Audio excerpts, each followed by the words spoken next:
Good evening, ladies and gentlemen, and welcome to the increasingly rare Ektar solo cast.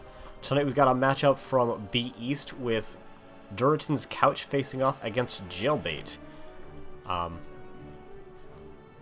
We are going to be getting into Tomb of the Spider Queen for the first map. And to quote Bahamut Gaming, we're going to talk about how we got here, and I've got you. The coin toss was won by Jailbail, opting for first pick as nearly every team does. Durotan's Couch banned out BOE and Braxis, and then Cursed Hollow and Tomb of the Spider, Towers of Doom were banned out by Jailbail. Durotan's Couch taking us to Tomb of the Spider Queen for game number 1, which I don't think is a huge surprise to anybody, as Tomb of the Spider Queen is one of the most played maps by Durotan's Couch this season. They're pretty comfortable on that map, and I think they've got a pretty decent win rate. So look to see them applying a lot of macro pressure and just showing their familiarity with this map. On the other hand, I don't know Jailbail quite as much, at least on a personal level, so look to see them obviously try to get macro pressure as well, but I think they're probably going to have a stronger set of killing heroes. They do tend to draft a little bit more powerful teamfight heroes than the Couch do. I have never spoken in an Xtar stream. Big clap. Hey, welcome, Gokwe. I'm guessing you're maybe on your phone or something, because that's definitely not how you spell my name, but that's okay. I had posted in the co-caster channel looking for anybody, and didn't actually have any major responses, so it's just going to be me tonight, and of course you lovely viewers out there. Durotan's Couch may have had somebody have a computer crash, so we might be here awkwardly filling time for just a couple more minutes. Hopefully we're going to get it sorted and get onto this game right quick. I did maybe screw someone from picking up a doubleheader, as this is one of the only games that's ever been scheduled to start on the 15 that I've ever seen, so hopefully no one was looking to use this to fill in a doubleheader, because I'm certainly not liable to do that. Unless maybe we finish this game and someone's like, hey man, I really want to cast with you right now. Even then, probably not likely, because I haven't eaten anything yet. I've only had a Pop-Tart today, and we did just have someone disconnect from the lobby, so it is going to be maybe a minute or so. Maybe should have kept the StarCraft music going for a little bit, but you know, that's what happens. We are still in the draft start menu. We haven't actually gotten into draft yet, so they're not gonna have to worry about redrafting the same heroes and doing the same bans and everything. So that's not too bad. But since we have a minute, I'm actually going to, in the background, pull up the NGS website so they can get a couple more stats to talk about, because we're a big fan of mathematics here on the Ektar stream. Currently, Jailbail are 18 points in 7 matches, so averaging a little bit more than 2 points per match. Durotan's Couch are at 10 points in 6 matches, so a little bit less than 2 points per match. This is a number 2 versus number 7 stream. Thank you so much for the follow. I really appreciate it. Crazy Koala Man. That's a cool name. Are you from Australia, or are you just a fan of koalas? Yeah, number 7 versus number 2 matchup, Couch versus Jailbail, but I don't think that Durotan's Couch are necessarily out of their league here. They've definitely shown up some impressive games, but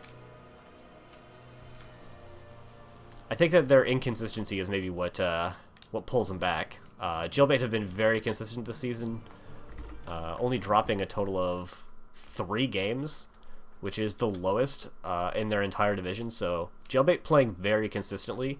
Durotan's Couch have won 9 games and lost 8 games, so also consistent, but not quite consistently winning. Yeah, unfortunately, Black Cat Ace couldn't cast with me even if he wasn't here, because he is in fact on Durotan's Couch. Full disclosure, Ace and I are pretty good friends, and I'm casting their games, so I might be just a little bit biased. But I'm going to try not to let that slip in too much. Really, I want to see good games more than anything, so even if Durotan's couch gets, 2-0 dominated, as long as the 2 games were close, I'm going to be a happy camper. Oh, cola. Oh my gosh, I'm sorry. It is not cola.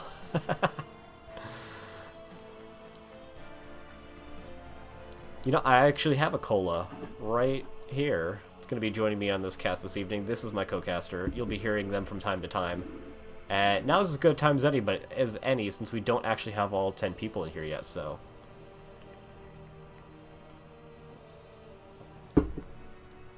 In theory, you could do that, Ace, and then... But you wouldn't actually be able to get re-added back to the team, because I think you're Diamond 4 at the moment.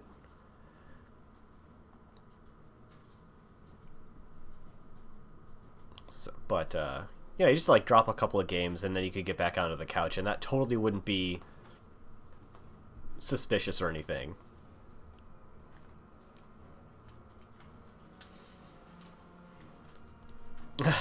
Captain Wedge saying in lobby chat that they're called DC for a reason, commenting on their player whose computer died, so... Apparently baked potatoes get healthier the more times you heat them up and cool them down because of the starchy structures inside of them. Interesting, coming out from Kobo, providing some potato facts. Go ahead and drop a potato emoji in the chat if you're a fan of potatoes.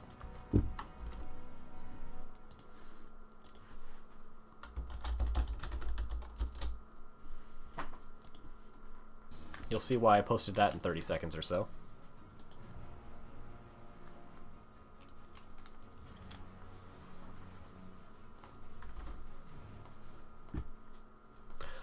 I thought I recognized that name, Cola. It is good to see you. I have, looking forward to the next stream, and especially for the voting that's going to be happening soon.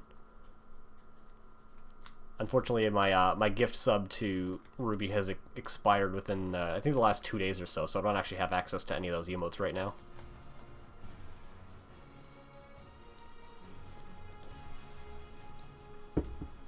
Just waiting on Gohan from Durotan's couch to get on into the game. He's currently having some issues with his microphone.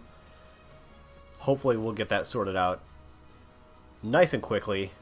It really is, Ace. I appreciate all the people talking in chat, because that makes it a lot easier to fill time when I have something to respond to, and I'm not just trying to fill time by myself.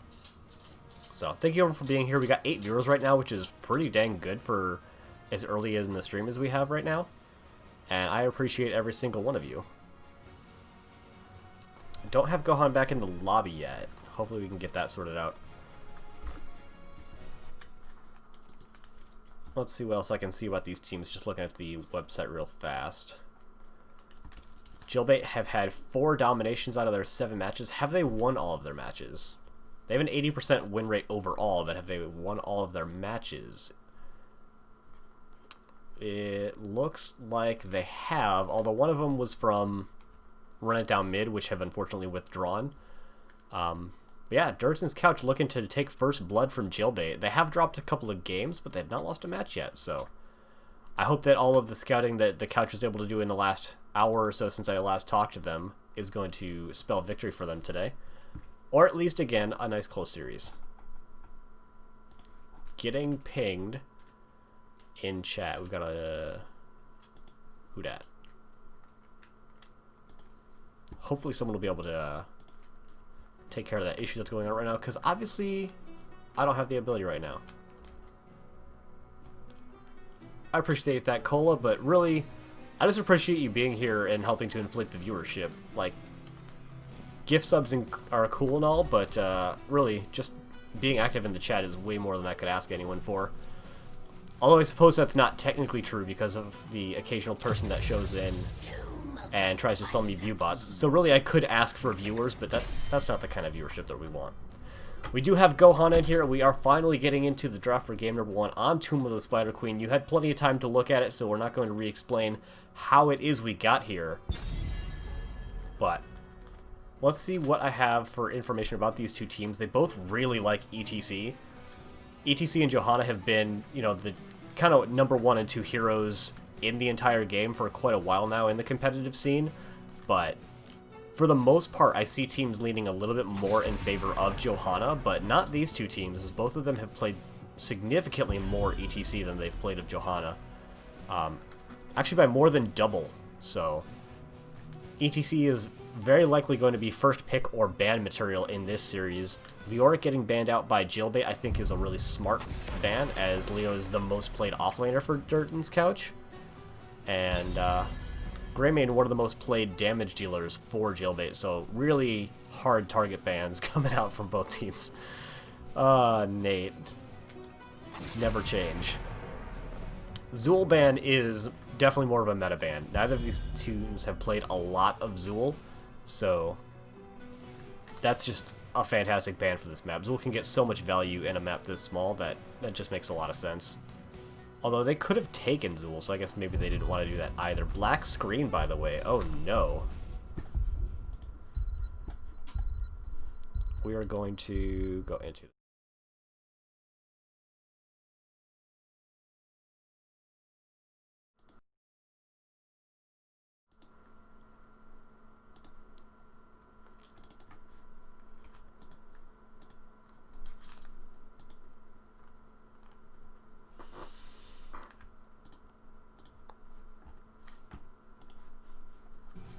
Let's see if we can make an option change that will fix it. Hey, there we go. Alright. Change from full screen to windowed full screen, and it likes that. Sorry about that. I appreciate you, the only black cat, for letting me know that that wasn't appearing. In that time, we did have the first pickup on the ETC, which, again, we expected was going to be first pick or ban material, and followed by immediately Johanna and Stukov. Johanna, again, being the other amazing tank right now, and Stukov being, I think, the most played hero? Second most played hero by the couch, so you love to see it. And a Raynor Tassadar pickup. I love those heroes, especially together, and Tassadar is a wave-clearing monster. Like, he clears waves faster than anyone except for, like, Gul'dan. But I think he brings even more teamfight damage than a Gul'dan, and he's got CC, which Gul'dan doesn't have outside of his heroic. So I really love to see a Tassadar pickup here. And Jim Raynor has just been good pretty consistently since his rework, and especially since they buffed all of his level 1s a little bit.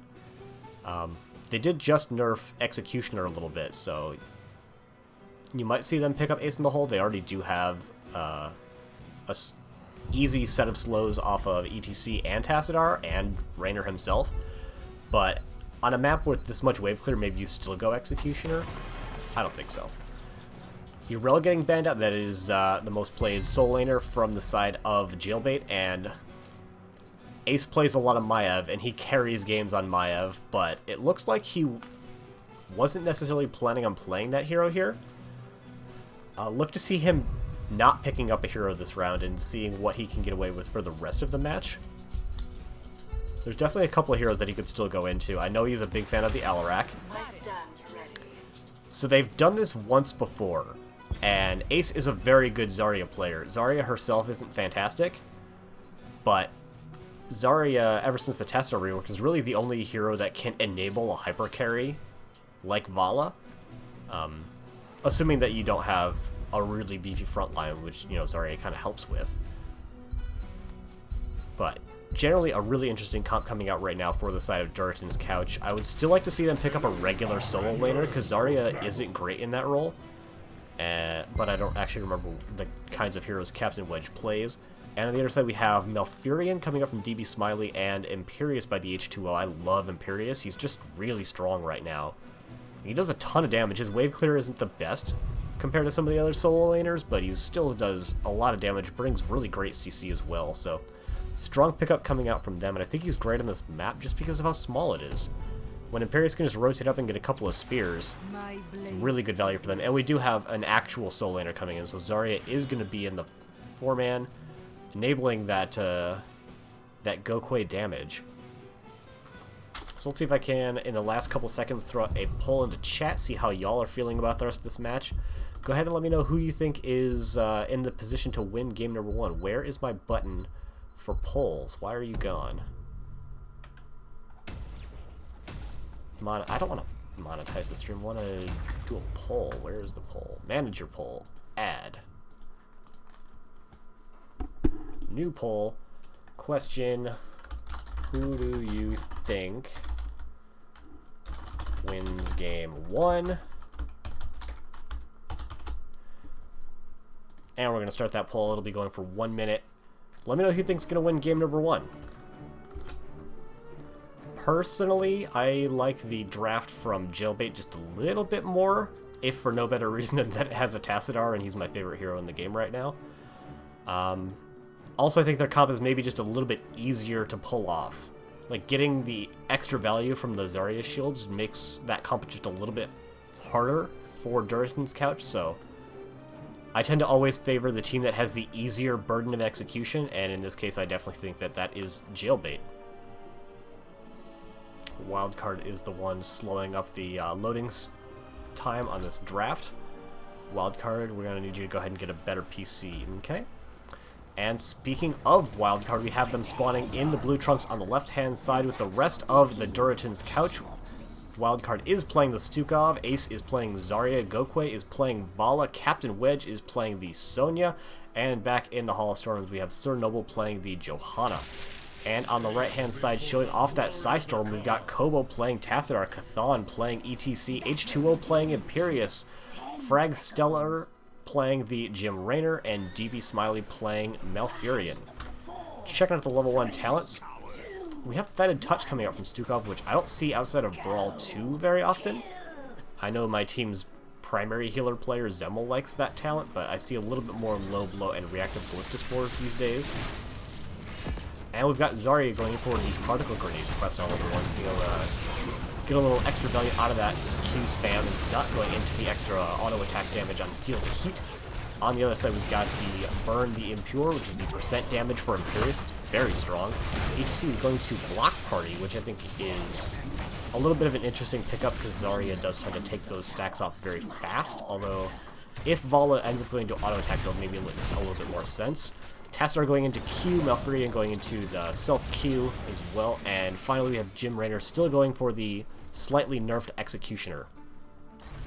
Canadian Internet F in the chat for Canadian Internet. We do have slightly faster of a rotation coming out for the side of Durotan's Couch. Cathan making a bit of an engagement, but hitting out onto Johanna, and honestly, you can't kill a Johanna at level 2. It just shouldn't ever happen. I do see that I'm dropping a couple of frames in the game, and I think I'm going to lower my graphics settings after this game to try and make that not happen quite so much. Captain Wedge already taking a lot of damage from H2O in the bot lane, but they do have the advantage that Gokwe is going to be able to pick up this camp and give a little bit easier parity as we bring talents back up so we can continue to monitor the quest progress. We do have a bit of a stab coming out on Ace, who's already used his shield and is going to be the first casualty of the game. First blood going over to the members of Jailbail. Sir Noble is also very low, likely going to want to tap, even though it's relatively early in the game. He's going to get a turn-in of 15 gems, which is very nice for him, although I think you generally want your tank to be maybe one of the later people to turn in, just because they're going to be the ones that go in and pick up more gems, so I'm not really sure how I feel about that, but, you know, getting in 15 gems is getting in 15 gems. It's pretty good. H2O actually getting kind of low. Captain Wedge is going to get shot at a little bit by Jimmy, and they're just kind of positioning around this camp. Rest of the members of Durotan's Couch are continuing to rotate and clear out mid and top. Neither camp opting to go take their bruiser camp quite yet. A little bit of poke damage coming out from Vala and Zarya there, but not actually finding any significant damage. We do have a rotation up from H2O. Going to put a little bit of a scare into Vala, but he's going to have to rotate on down. But this does give time for Captain Wedge to turn in a couple of gems that he had as well. Going on to the top lane. We've got the level 4s picked up now. We do have the Biotic Armor for Stukov, which will help a lot with the auto attack damage coming out for the side of Jailbail, in particular for Jimmy. And if Tassadar goes into the Archon, that'll be really good for him as well. We do have the slow and root removal on Whirlwind, going to multi-shot build for Vala, which is pretty expected, I think, considering the team count that they have here. And also, I believe it's given 20 from Zarya. Yeah, that is increased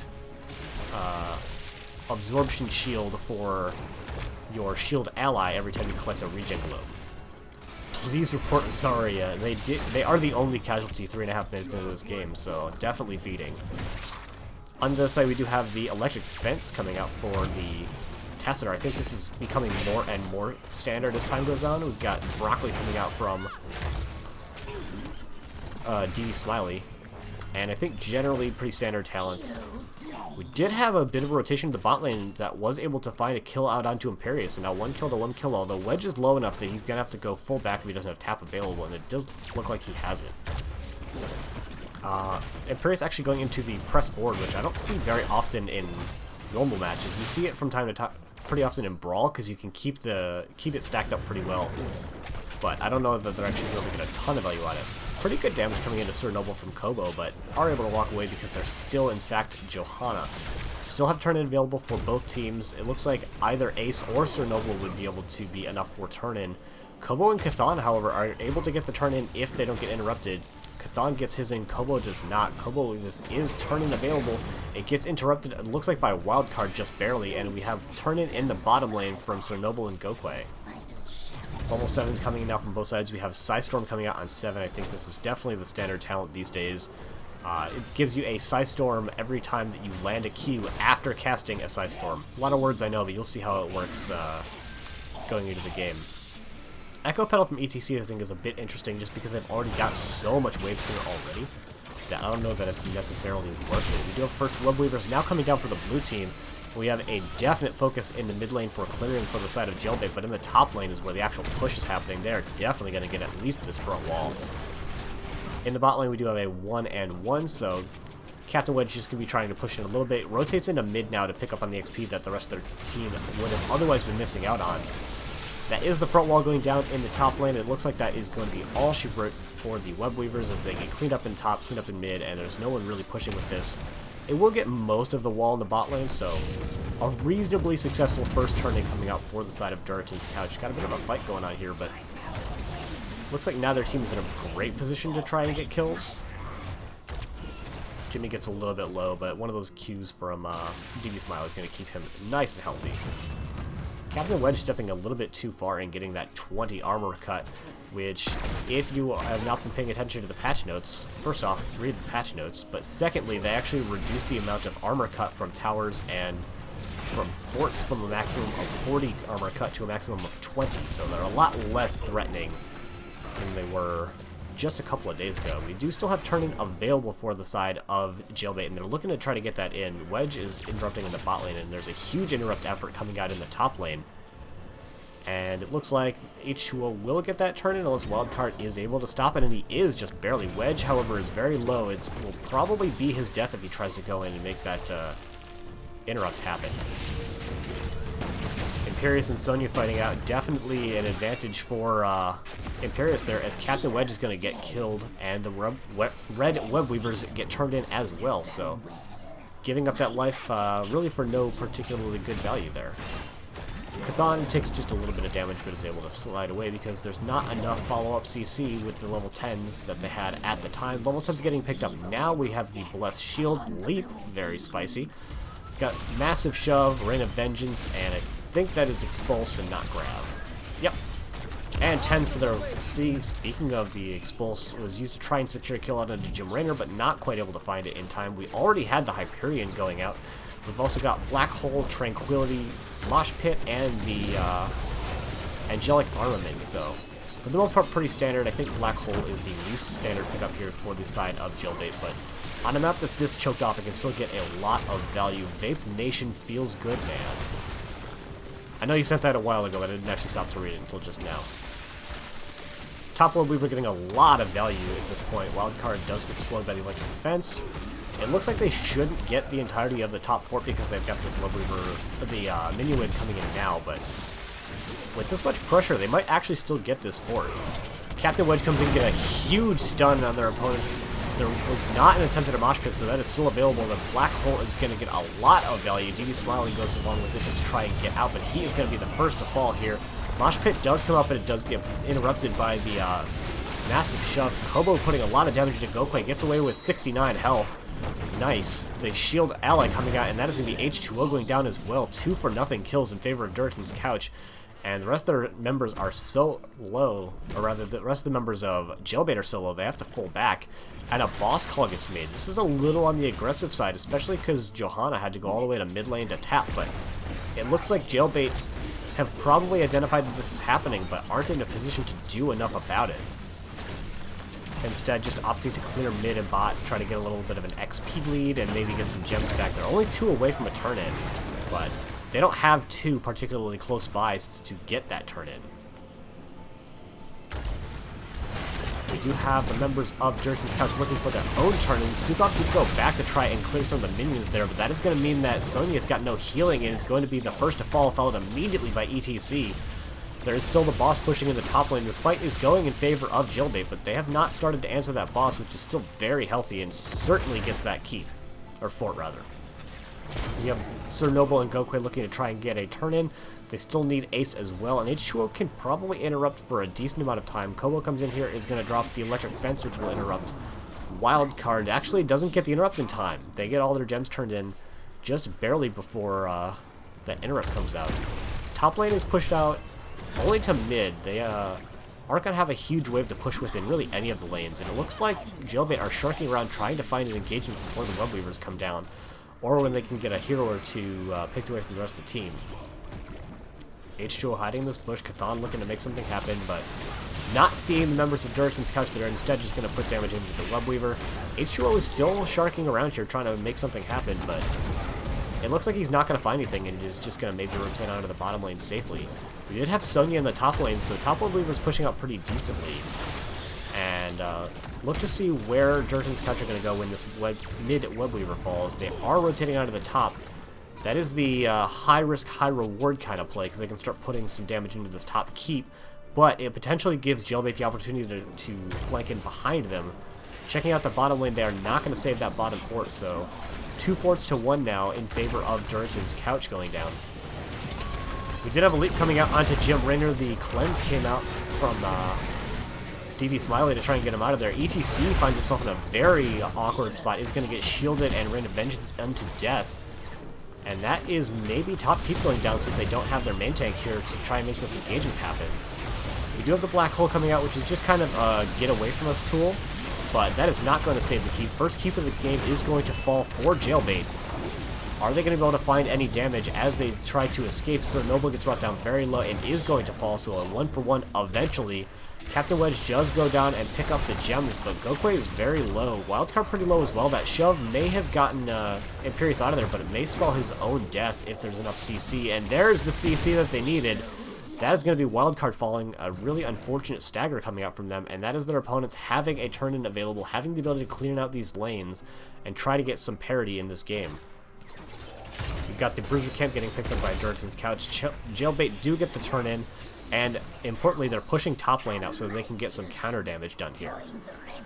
Bot lane is pushed out pretty far, so this isn't going to be an issue for Durotan's Couch for a very long time. Mid and top is where they need to focus their defense. And this camp could certainly do a lot to provide the additional D-push that they require.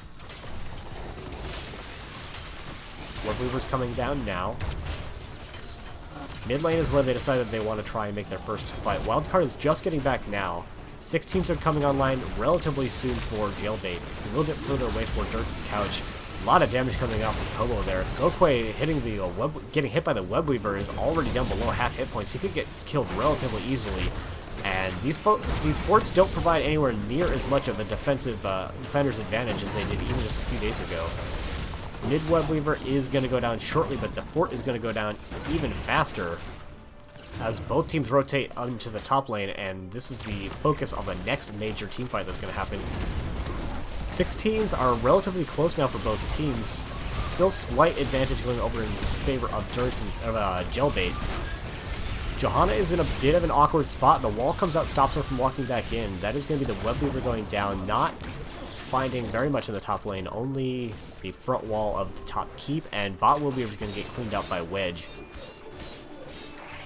And when that happens, we're now in the awkward part of the game where neither team is particularly close to a turn-in. Both teams have 16, and there's not a huge advantage for either side. We've got Jailbait sharking around. Really nice scouting lurking arm coming out from Wildcard is going to prevent that engagement from happening. Lanes are pushed out in favor of Jailbait. They're going to get the 30-ish gems that they have turned in that they can right now, and then maybe take the camps that are available on their side of the map, but not a whole lot that either team can really do easily at this point, other than just soak the lane for Durotan's Couch. So the fact that they have the lanes pushed in against them might actually be in their advantage, because they can soak XP more easily and, more importantly, get the globes more easily. Bit of a team fight coming out now. We do have the Unstoppable coming out from Johanna to walk away from that power slide. Cthulhu's in a really awkward spot. He's just going to kind of mosh as a... well, he was surrounded on all sides, so might as well throw a mosh in there. We did have the black hole come out from Kobo to try and get some damage, but DB Smiley gets himself CC'd upon unto death, and he's going to be the first to fall, followed shortly thereafter by ETC. H2O below 100 hit points is able to walk out of there. That will be Durotan's Couch clearing up the Siege Giants, possibly running into the boss in the top lane. They are 9 gems away from a turn-in, going to pick up quite a bit of them here. And if they can get a boss into a turn-in, that's going to be very powerful for them, and that seems to be the call that they're making.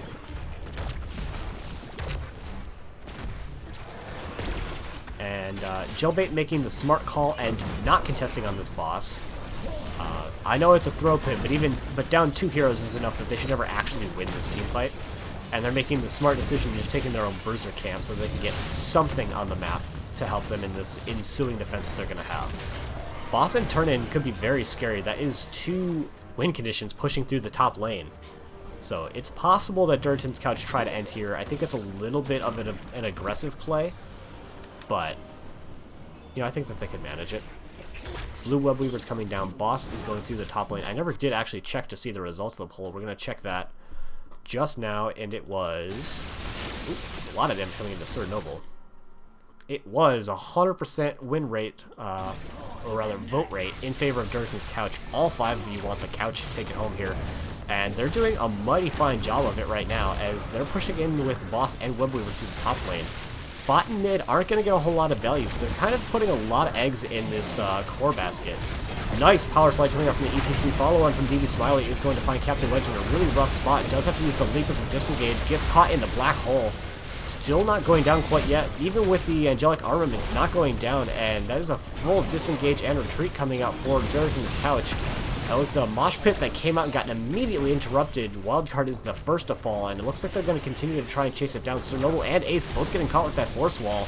Captain Wedge goes in to try and get some damage out of DB Smiley, but he goes down, as well as Johanna. Ace and Gokwe looking to try and make it out of here. Ace is not, frankly, going to make it out of here. So only Gokwe is going to make it out of here. And we've got the members of Jailbail deciding that we got 4 kills. We want to try and crash in top keep and maybe even end the game off of this. Gokwe the only person on the defense. Broccoli taking the first couple of shots from the keep there. The last remaining fort does go down, so small consolation for the members of Durotan's Couch. And it looks like they're not going to try and end unless they can get this pick onto Gokwe, and they're backing away, not looking for it. Gokwe does just tap for mana a little bit. We do have a little bit of pressure coming in through the mid and especially into the bot lane, but with enough members backing, they shouldn't fall for either side. And yeah, I think we're back to a slight advantage for Jailbail, as they have just a couple more gems until they get the turn-in. There it is. And Durotan's Couch are 63 whole gems away from a turn-in, so they can't count on a turn-in to give them an advantage really for the rest of this game. We've got level 20s now picked up for the side of Jailbail, and they're looking for a fight. They've got the upgrade to angelic armaments, the death mosh. Jimmy is still holding. We've got force barrier, which is an incredible upgrade to a basic ability for Tassadar, and we've got the empowered tranquility for Malfurion. And I think it's pretty smart for Durotan's Couch to not try and do this interrupt until they get their own 20. The Web Weavers aren't especially powerful, especially in the later phases of the game. So just letting their opponents get a turn in, I think, is a really smart decision while they get their own level 20s, which we can now talk about. We've got the Ignore Pain from Sonya, the Top Off from Stukov.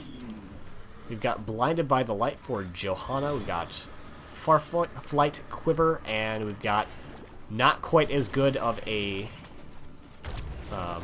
rewind coming out from Zarya. It's just a rewind on the bubbles. I think it's a full minute cooldown too, so yeah, not the strongest rewind. We got a big engagement coming out from Captain Wedge. It's going to follow up with the Ignore Pain, and that is going to find a really quick kill out onto Jim Raynor, who did eventually pick up the Executioner. A lot of damage coming out from Kobo, but honestly, that one kill pretty much ends the Webweaver phase for them. That should be relatively free clear in the rest of the lanes for Durotan's Couch, unless Captain Wedge gets engaged upon right here. I think that's really what they're looking for at this point, but Wedge isn't going to peek out any further than that. I don't think he's going to even go into the bottom lane, and yeah, that is the Webweavers getting cleaned out. That's unfortunate for them. We do have a little bit of an awkward spot here for the side of Jailbail.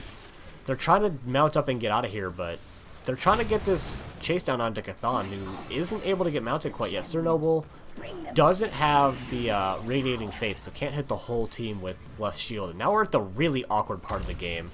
It's 40 seconds on the boss, and that's the last really substantial thing left on the map.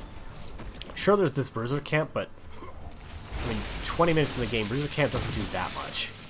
So now both teams are just kind of sharking around, clearing the lanes, and really far away from the turn-in, so they're just trying to find the other team in a bad position. We're going to go ahead and hide the 20s because we've seen them and they're not going to change anymore. Got a black hole coming in. Looks like they want to try and defend on this camp, but they didn't get the setup that they wanted to. Wildcard gets a nice push on onto ETC. And a nice camp invade, but again, this doesn't really do anything. It just takes it away from their opponents and gives them free reign to clear out the rest of the map. Boss is up now, but you can't take that without at least one, probably two good hero kills. So I don't expect either of these two teams to go on to boss anytime particularly soon.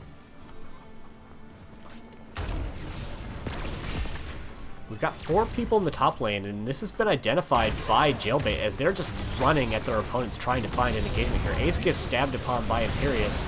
Got a lot of buttons being pressed by both sides. We got the Mosh Pit gets interrupted by the Condemned. Huge damage going on onto both sides. I think a little bit better right now for Jailbail as Ace is the first to fall in this team fight. Sir Noble is pretty low, Wildcard's pretty low, and Captain Wedge spinning to win in the back line, but is very low as well and does get cut off by the power of the Force Barrier. That cooldown reduction is just incredible in some of these team fights. Wildcard is going to be the next to fall, and with 3 kills to nothing, we do have the Punish quest getting completed by Johanna, but at the cost of her own life, and that is going to be game number 1. I don't want to say it in anticlimactic fashion, but a little bit. In somewhat anticlimactic fashion, going over in favor of Jailbail, as they just took a really convincing 5 versus 4 team fight and won the game. So, good job by them identifying where Captain Wedge, and more importantly, where he was not, and allowing them to take that first game, rather. And now that the action's over, I can finally take a drink, and my throat is starting to get hoarse.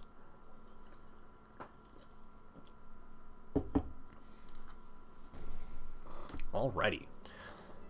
Healing numbers are pretty good between both teams. Damage is incredibly in Kobo's favor.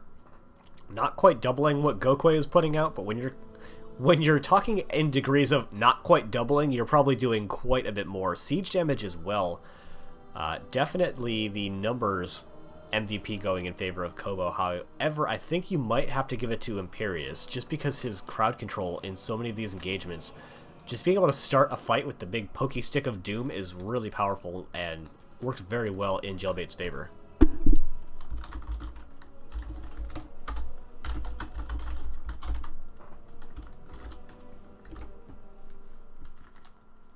Alrighty, go ahead and update. We had first map won by the right team, the red team, and we have confirmation from Captain Wedge that they're going to want first pick going into game number 2.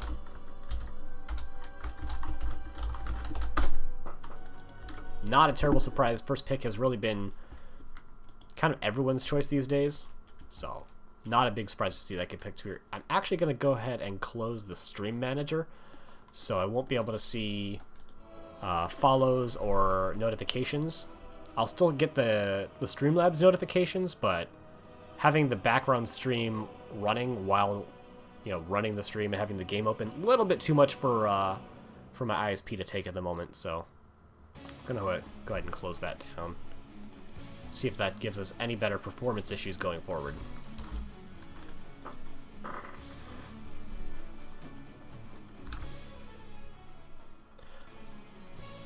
All hail the vacuum blade. Big facts gunny.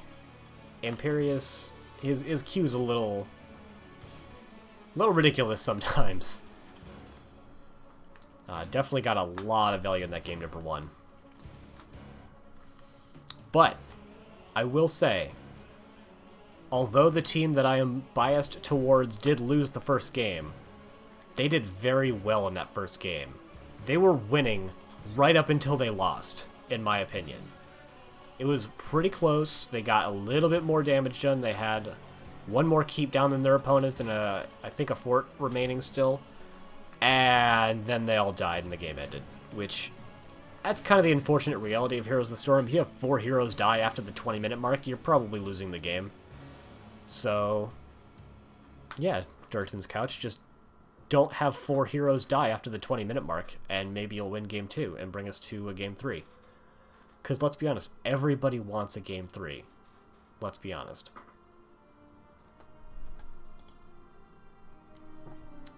Still don't have any information coming out from Jailbail. There we go.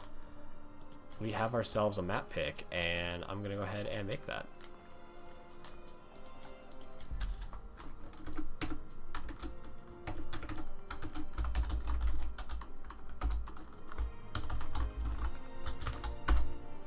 Oh, never mind. They already made a lobby.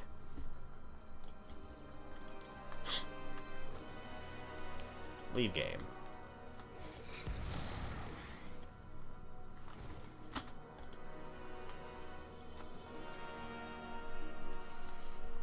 Alrighty. We find ourselves for game number 2 going on to the most standardest of maps, Infernal Shrines, as picked by Jailbail. And I think this works really well for them. They maybe got a bit behind in the macro plays. I think that Durotan's Couch were out-rotating them a little bit. And this is a map of similar size to Tomb of the Spider Queen. A little bit bigger, but not significantly. But with a lot more just standing and fighting. And that's where I think we saw Jailbail kind of flex their advantage, which, I gotta say, is kind of what I anticipated. That was my guess going into this, and gosh darn it if I wasn't spot on with DC having slightly better macro and Jailbail having better team fighting. So going into a map that encourages more team fighting, I think this is a really smart pickup for Jailbail, and I'm a little bit worried for the Couch. Alrighty, we've got all 10 members in. Hopefully no one disconnects. Give them the old caster R to let them know that I'm ready to go. I hope you're all ready to go as well, chat. And we find ourselves going into the 2 most commonly played maps in most seasons of NGS, Tomb of the Spider Queen and Infernal Shrines. Reversed in order, but still the number 2 and number 1 picks.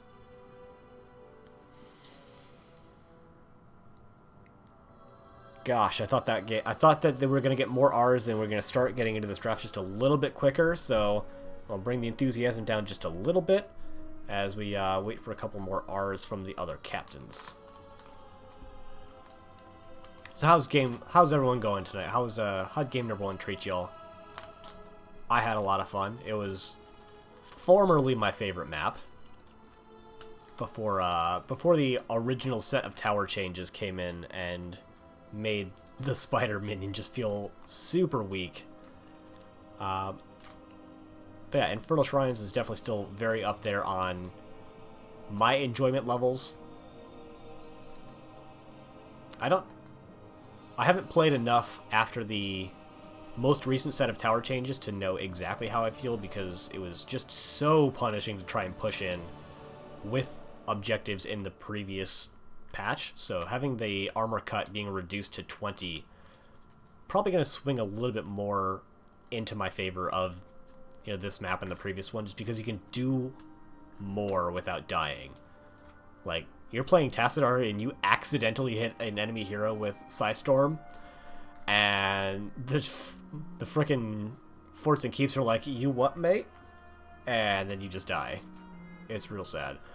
Water is making water coming out from Kobo, just to let you know that I was not making that up. From Kobo, water is making water. Captain Wedge asking if it is clear or yellow water. We're going to go ahead and hide that because I don't actually want y'all to see the answer to that question. So, that's what we're waiting on right now. Quick bio break coming out from the members of Jailbail. So, yeah, if you yourself require a bio break, now's a good time because we've still got a whole draft to get on in through before we get back into the real HOTS action. Frozen Punisher is, in fact, overpowered, Gokwe. It didn't used to be. It used to be kind of meh, and it was all about the Arcane Punisher. But now that we've got the Frozen Punisher getting down the towers and forts, it is now very strong again. Here we go, getting onto Infernal Shrines for game number 2, and if you are just showing up now and don't know how we got to Infernal Shrines for game number 2, I got you. Coin toss was won by Jailbail.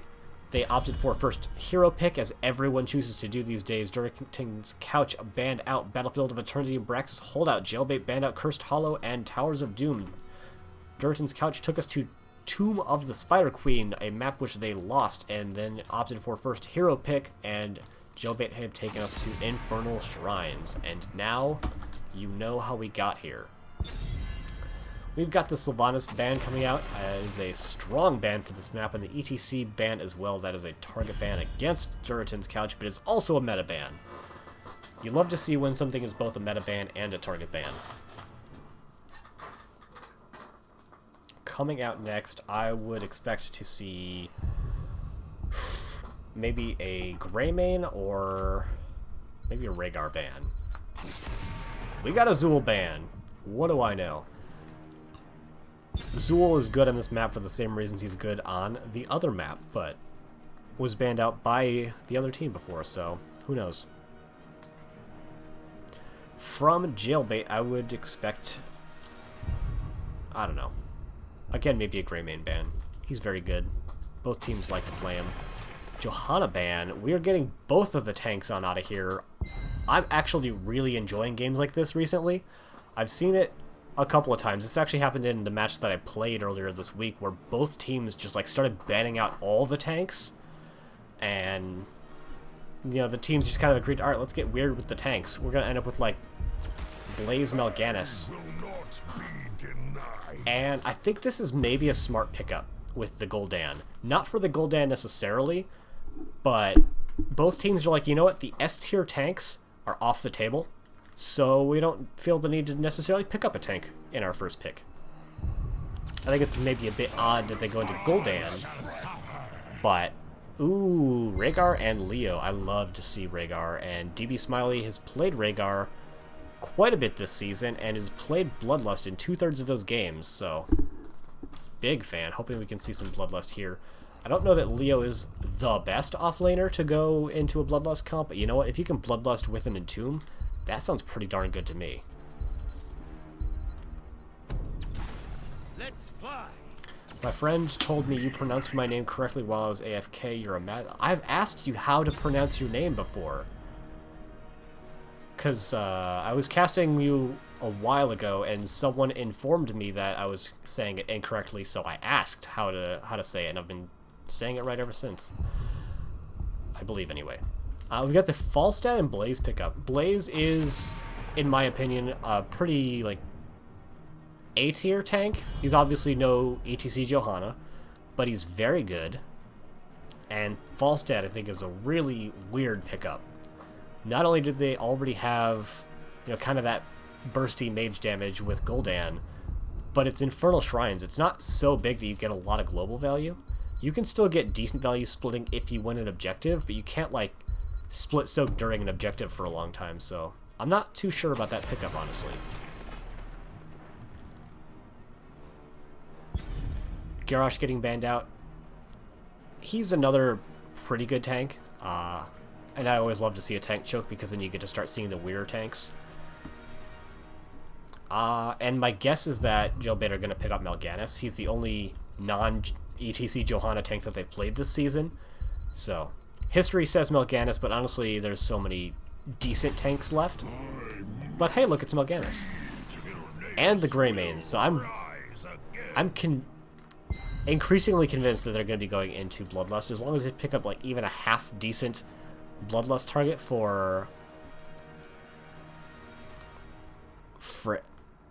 I said Fragstellar before. I'm going to stay with Fragstellar. I think there's an extra E in there, so I might be saying it a little bit wrong, but considering he was on the Jim Raynor in the previous game, I would not be surprised if he picked up a good target for the Bloodlust. Oh, we've got Maiev Deckard coming out. Maiev is Ace's kind of flagship hero to play in this game, especially when he wants to win games. And Deckard is really good, although there's a couple of things that I think that Durotan's couch are going to do, assuming that it's Bloodlust coming out from Jailbail. Junkrat, interesting. Not the best target for Bloodlust, but I think it's still good enough with the Greymane that they can go ahead and do it if they want to, but they don't need to. If they do, Blaze has a giant frickin' stun that they can interrupt with. Falstad has Gust to disengage with.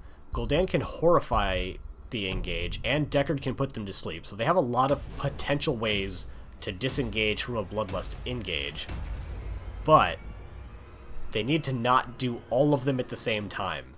I think that's a big danger potentially coming out from Durotan's couch, is they throw too many Rs to counter Rhaegar's 1 R. Alternatively, they don't do enough Rs and they all die. So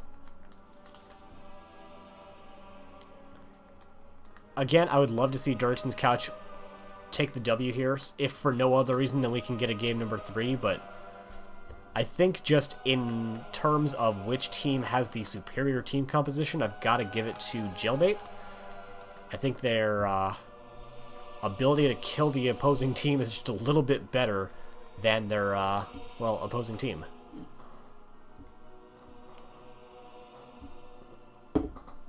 We are not even going to bother trying to put up a poll this time, because last time I didn't look at it for the first 18 minutes of the game anyway. So, tell me in the chat who you want to see going into this game number 2, as we've got spawning in the blue trunks on the left-hand side, the members of Durotan's couch with Chernobyl playing Blaze, Ace playing Maiev, Gohan playing the Gul'dan, Wildcard playing Deckard Cain, and Captain Wedge is on the feed steed. On the right-hand side, in the red trunks, we've got the members of Jailbail with Cathan playing Mal'Ganis. You can see he's already picked up that wing guard. H2O playing Lee Ulrich. Kobo playing the Junkrat, DB Smiley shirking around on the Rhaegar, and Fragstellar playing the Greymane. Checking out the level 1s, we did already see the winged guard. We've also got Fealty unto Death coming out from the Ulrich, which is a bit of an interesting pickup, but there are a lot of minion deaths on there, so not a huge surprise. We got the start of Lightning build coming out from DB Smiley's Rhaegar. The Tricky Shuffles is a bit of a weird pickup, I think, coming out for Kobo. You don't see that too often. You tend to see more Mine and Trap Talents coming out. Ace coming in to try and find some stacks on that Cruel Chain that he loves so much. Or Bonds of Justice, sorry. Cruel Chain's on 16. But not actually finding it quite yet. We've got Echoed Corruption coming out from Gul'dan. We've got, is that New Habits, I believe it's called, coming out. We do have Bird Box build, which there are a lot of camps on this map, so it can get some pretty good value. And we've actually got the Sapphire coming out from Deckard Cain. I don't see that talent almost at all these days. In the most cases that I see Deckard Cain getting picked up, you have the... Oh god, I'm bad at talent names. The E gives spell power on one, or occasionally Scroll of Identify. I don't see Sapphire, basically since the Ruby changes came in. Both teams getting their own lanes cleared out, and we've got a very fast camp being taken for the side of Jailbail, as they've got Rhaegar and Greymane, who are incredible camp clear heroes, and getting started almost at the time that Jailbail have their camp cleared out. But they do have Gul'dan, and for a mage has very good camp clear as well, and Jailbail decide they're not even going to try and make that engagement happen, just going to take their camp and soak lanes with it. We did have Falstad rotate down into the bot lane, which is really interesting because, yeah, you soak the bot lane, but Wildcard's doing that too. And that means they're going to miss a couple of minions in the top lane, and actually H2O is going to find him, put some damage into Captain Wedge. And it looks like he missed about 3 minions? Yep, missed out on 3 minions worth of XP, so really well done by Jailbail. A little bit of a questionable decision coming out from Falstad, but nothing that should make too much of a difference going into the later parts of this game. Using their superior camp clear, Jailbail are able to pick up the bottom camp as well, but it doesn't do a whole heck of a lot. It just prevents their opponents from taking it. It gives a very negligible amount of XP, and it didn't get anything done in the bot lane, so they got it, their opponents didn't. That's all you can really say about the camp. We do have Neil Peasants, which is not a surprise considering it does extra damage to the Shrine minions, and that is very valuable on this map. Continuing the Q build for Junkrat, really, you know, living early 2019 Junkrat meta, I think. really since his rework, that has not been the talent choice. Wedge does get booped a little bit by Kobo, and is pretty low, so I wouldn't be surprised if he has to full back before flying on into this objective in the top lane. Alright, now I have no idea what you're doing there, Wildcard. Field Study. Appreciate it, Gokwe. And we've got the Rejuvenation Potion coming out from Deckard Cain, which I think is slightly better than the Shielding talent, but it's not Ruby. So I'm very surprised to see this build coming out. This is also like, I would say this is like the 2020 build, because Sapphire is, admittedly, it's very good. It allows you to get way more roots than you would otherwise. But the Rejuvenation Potion I have not seen picked up in a very long time. Although we do see by the power of the Sapphire that is going to secure the first kill out on the Melganis, because he was not able to walk out of the root in time. H2O taking a lot of damage, gets stunned because frickin' Blaze's Jet Propulsion has like the biggest stun AoE in the entire frickin' game, I tell you. It hits everything all the time. But early advantage on the Shrine going over in favor of Jailbail, but it is going to be picked over very fast for the members of Durotan's couch. Melganis is coming back in maybe with enough time for them to actually try and do some damage. Fragstellar actually swapped with Kobo during draft. I actually missed that. So finding Kobo on the Junkrat and Frag on the Greymane makes a little bit more sense considering their lineup in the first game. They did drop a kill out onto the Leoric, but found two themselves onto Ace and onto Gul'dan as well. We have 31 now in favor of Durotan's couch, but they're going to trade over 3 heroes. Captain Wedge was in the back this whole time trying to finish out those last Shrine minions. Only 3 more, but Sir Noble I think is going to die for trying to find them. Doesn't find even a single one, and I think they're going to regret that kill going into this defense that they're now certainly going to have to make. Ace, I'm pretty sure he's prudent enough not to throw his life away to try and get those last couple of minions. Really need to talk to Dan about his build choices. That is going to be the first objective in the game going over in favor of Jailbail. Really well done by them. Able to re-engage with that fight. Ace trying to get some fancy Maya plays on there to take the jump and not get stunned, but mistimes just a little bit is going to get stunned out by the Punisher. But no punishment coming out from the members of Jailbail. We do have another jump coming out onto Gohan. He does get booped a little bit. Ace goes in, gets a couple of nice stacks. Frag gets brought down very low, but isn't going to actually find the kill there because of the very good cleanse coming out from TV Smiley. That is going to be the entirety of the front wall going over in favor of Jailbail, but that is all. Captain Wedge did split out nicely to try and maintain a little bit of XP parity, as we do have a full level advantage going over to the members of Jailbail. Just about. Not quite. Are we going to see them pick up that camp? We sure are. We do have the Dirty Trickster coming out, which is a talent that I never look at and go, ah, yes. This is a good time to take that. I don't really know when the right time to take Dirty Trickster is. Although I guess if you're going to be put into a Maiev cage later in the game, maybe that's the time. Ace get put into a bit of a weird spot. Looking for a stack before he had to get on out of there isn't going to do it. We do have the level 10s now picked up for both sides with the Carrion Swarm and Tomb Bloodlust. Nice. Curse Bullet and the Riptire coming out for Jailbail. And on the other side, we do have the Mighty Gust, Combustion, Horrify, Warden's Cage, and Stay Well and Listen. So pretty much 10 out of 10 for expected ult choices coming out for both teams. A little bit of damage being done by this camp and the siege pressure for the side of Jailbail, trying to get this front wall down. They might be able to do it. We do have Sir Noble coming in to try and make a little bit of a defense there. Takes a nice chonky 40% of his health from that Cursed Bullet, which it's on a 30-second cooldown. Might as well just kind of throw it all the time if you're going to hit a tank. But we do see Sir Noble more or less healed back up now, but that is a little bit of mana and cooldowns that Deckard Cain had to spend to do it, so value found on both sides. A little bit of a stun coming out from Sir Noble is going to find Chthon, but no follow-up is going to find him, and he's just going to walk on out of there. Continuing to talk about the rotations, we do have Chthon getting put into a really weird spot. He does get the Unstoppable. Got stunned out of his ult. However, Sir Noble's going to get caught by the Entomb. We have the Horrify coming out, hanging on to several. Chthon is able to walk away because of the incidental AoE that woke him up, and that is going to be 1 kill in favor of Jailbail. And likely going to be the only kill that they find in the immediate moment, as the rest of Durotan's couch are able to walk away and not find themselves getting any follow-up crowd control. We've got a call coming in for them to invade on this Bruiser camp. We did have Deckard back fully, so I don't know that Durotan's couch are going to want to try and make a defense here. We do have them identifying this, and we're going to get a couple of stacks for Gul'dan. Chthon getting rooted. Looks like they might want to try and do something with this. He does pop the Carrion Swarm. That might be enough to convince them to get in on the rest of this engagement, as we do have the combustion coming out, hitting onto both of the tanks, and that is going to find both of them going down, it looks like.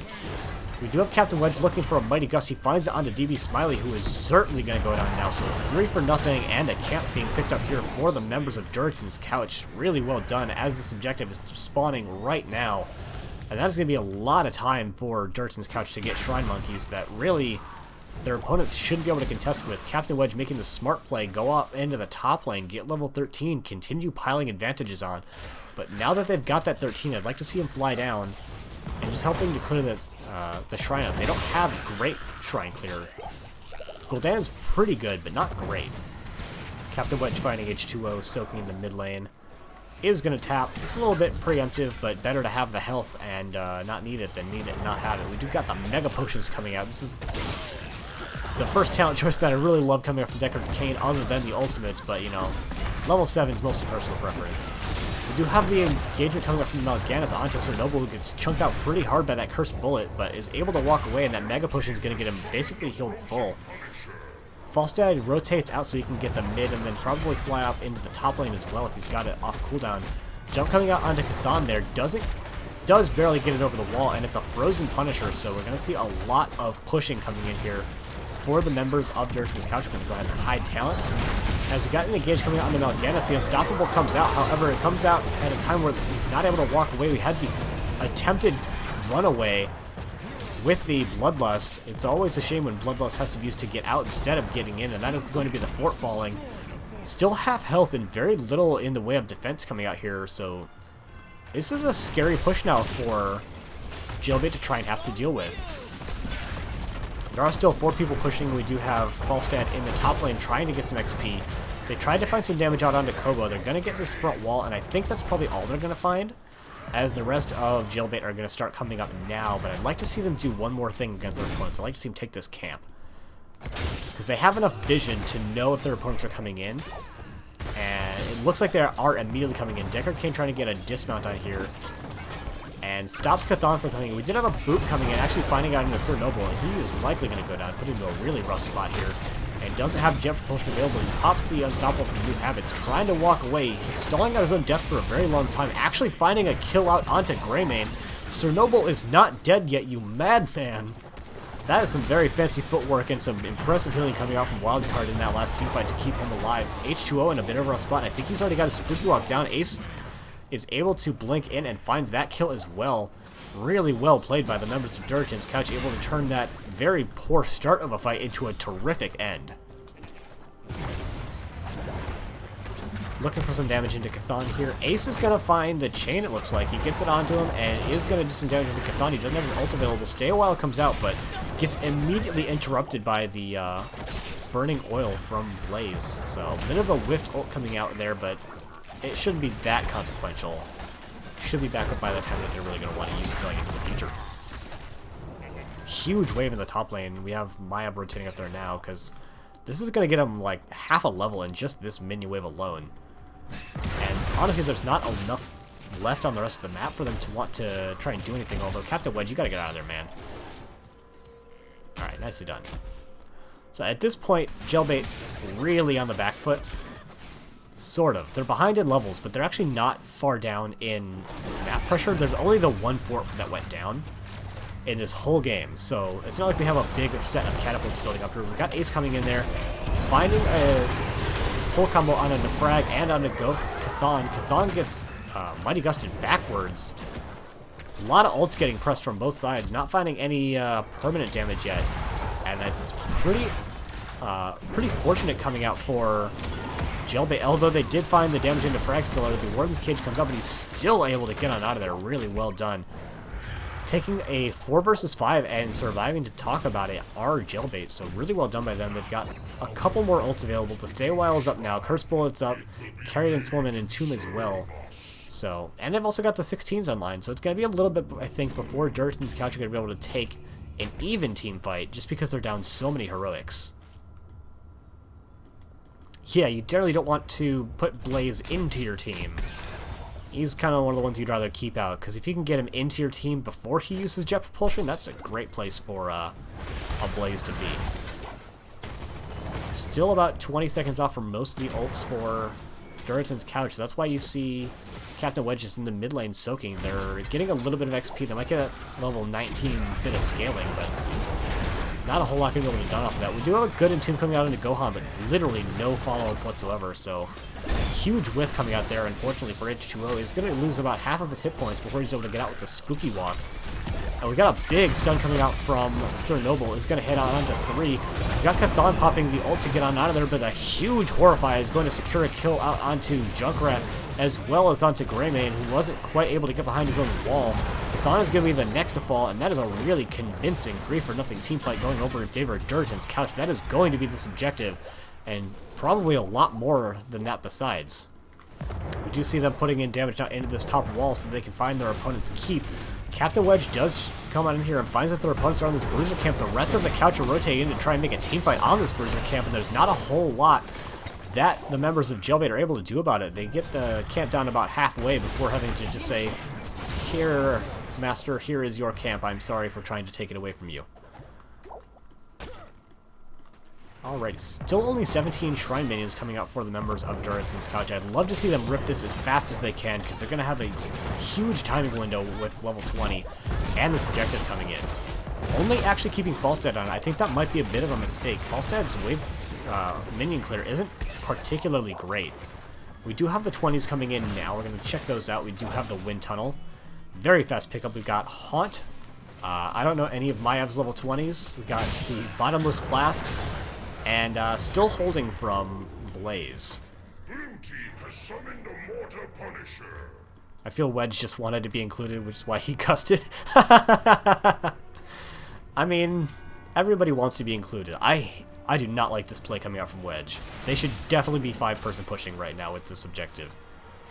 You have level 20. You have all the advantages. You want to try and end with this. You have that much of an advantage right now, and this fort is meaningless. So we've got a 4-person pushing into 5 in the top lane. We've got the Entomb comes out to save Greymane. Doesn't catch anyone, but it did its job of saving Greymane from getting engaged from farther. And it's scary. We do have the Mortar Punisher, which is one of the lesser threatening varieties right now. They're going to get this keep, certainly. Chthon gets the sleep on onto Sir Noble, but Sir Noble wakes up, and what do the Couch want to have happen here? I think even if they all die, Jailbait can't end off of it. So look to see Durotan's Couch try to force a team fight here with level 20. They're not finding it. Jailbait are doing a really good job of not letting them actually take this team fight. We do have them going ahead and taking this camp, this fort rather. We do have a pull coming out onto Fragstiller, who gets stunned and gusted and feared. That's a lot of R's coming out for just a Greymane. Captain Wedge is actually going to go down. They don't even kill the Greymane. That was just a couple of R's too many being pressed there. Wildcard does get hit with the Bloodlust there, but it's able to counter disengage with the Stay a While and listen. Very well done by them. Kobo gets put into a really rough spot. Gohan trying to find some damage. Sir Noble trying to find something. I didn't actually see his level 20. He did go into the improved combustion. Chthon is very low. Gul'dan actually disconnecting, and there we do have the pause coming in. Can I show talents? Absolutely. Sorry, I had it hidden for that team fight. We've actually got 70 stacks on the Mithril Mace, and we've got the Spectral Leech picked up, so definitely leaning really hard into that Bloodlust. Jailbait can end top if they kill Couch here. Maybe. What's Tater's Precious? Oh, what a reference, Kobo. You're a god. So Kobo is currently backing. DB Smiley and the rest of the living heroes besides are here. And, we're actually going to go to the between game screen for the time being so that teams can't look on the minimap. Hopefully they didn't do that immediately, but such as it is. Yeah, I believe Gohan was the one who had issues before with the disconnect before the draft, so hopefully they're able to get their internet situation sorted before coming back the rest of the way. And if we do go into a game 3, certainly you don't want to disconnect during that all important of the third game. I will say it's level 20 and Gul'dan still hasn't finished his level 1 quest. That's a little bit bad for them, especially because they went into the Ruinous Affliction on 16, so it's a lot harder for him to get that value if you're having, only half as many corruption hits going out. So once they hit one more corruption, they're going to be in a much better place going in for the rest of this game, because that's a lot more damage. Speaking of damage, I haven't shown that at all yet this game. We'll go ahead and show that as soon as we get back onto the game. But again, we're still waiting on Gohan to get back.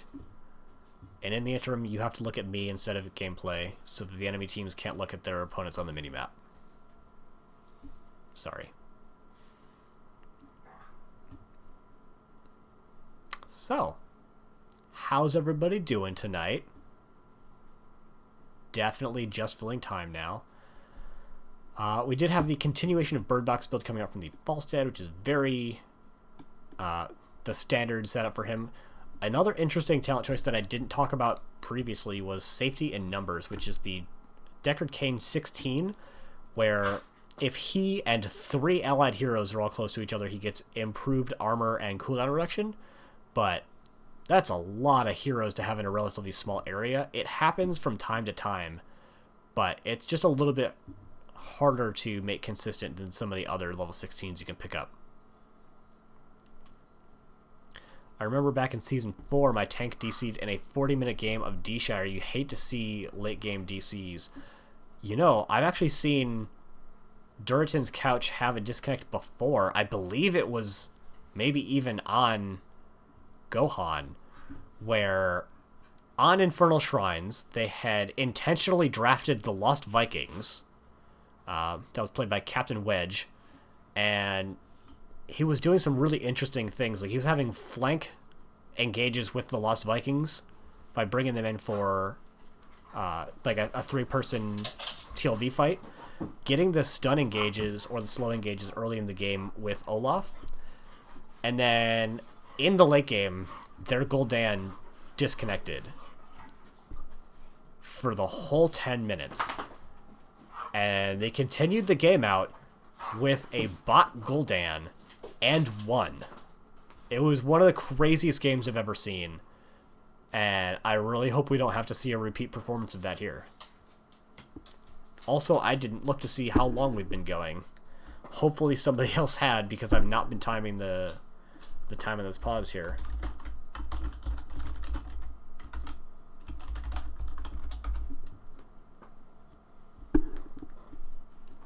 Sailor stopped being amazing, right? Is that Sailor Twift? Have they been around? If so, hello. H2O guessing about 7 minutes. I don't think it's been quite that long yet. It is 10:26 on the East Coast. That is the present time. I agree. I guess I'll go back and check the VOD to see what time I ended up seeing the pause happen. Actually, that won't help at all. Will it? No, I don't think that helps. Kobo asking if he's got time for a smoke break. Nice.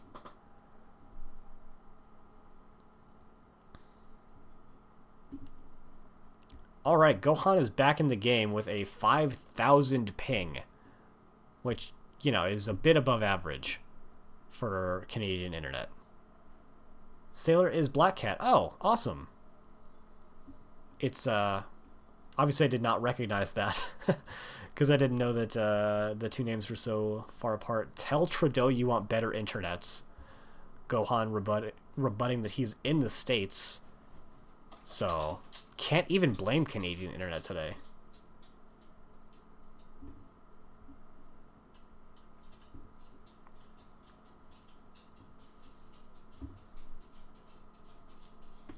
Alright, hopefully we should be getting back in just a little bit. Gohan is active in the chat. And yeah, hopefully we'll be able to see the teams coming back in just a minute. Hopefully that internet issue clears up going forward, and especially, again, going into game number 3. Gokoi, I am unfamiliar with that emote, so I'm gonna alt-tab so I can see it. And actually, I don't have chat open, so I can't even see it. Where's that emote from?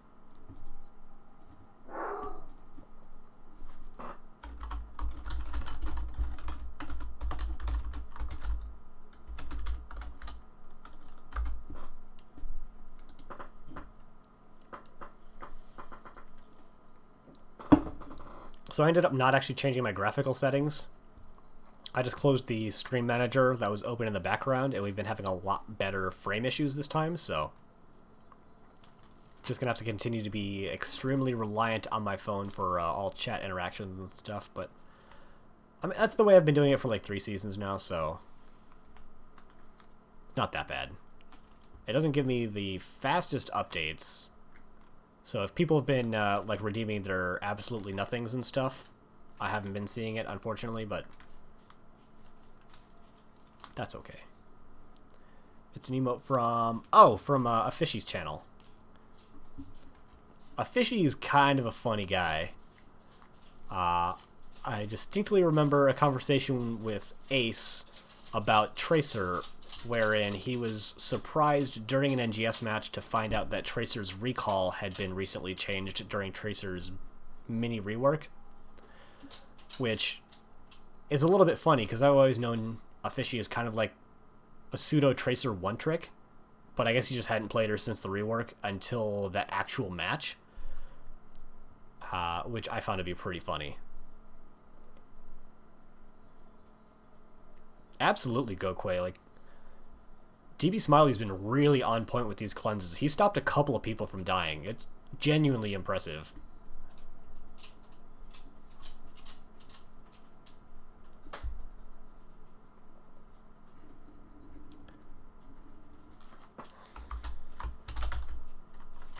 Alright, we've got the couch saying that they are ready. We're going to go ahead and bring the game screen back up. Streamers soaking up all the UDP packets, destroying all of our throughput. That's funny. Oh, we've got one person that went to use the bathroom, so we're going to stay on the screen so we can get the rest of the chat. UDP, not TCP. Oh, God, it's been a long time since I've thought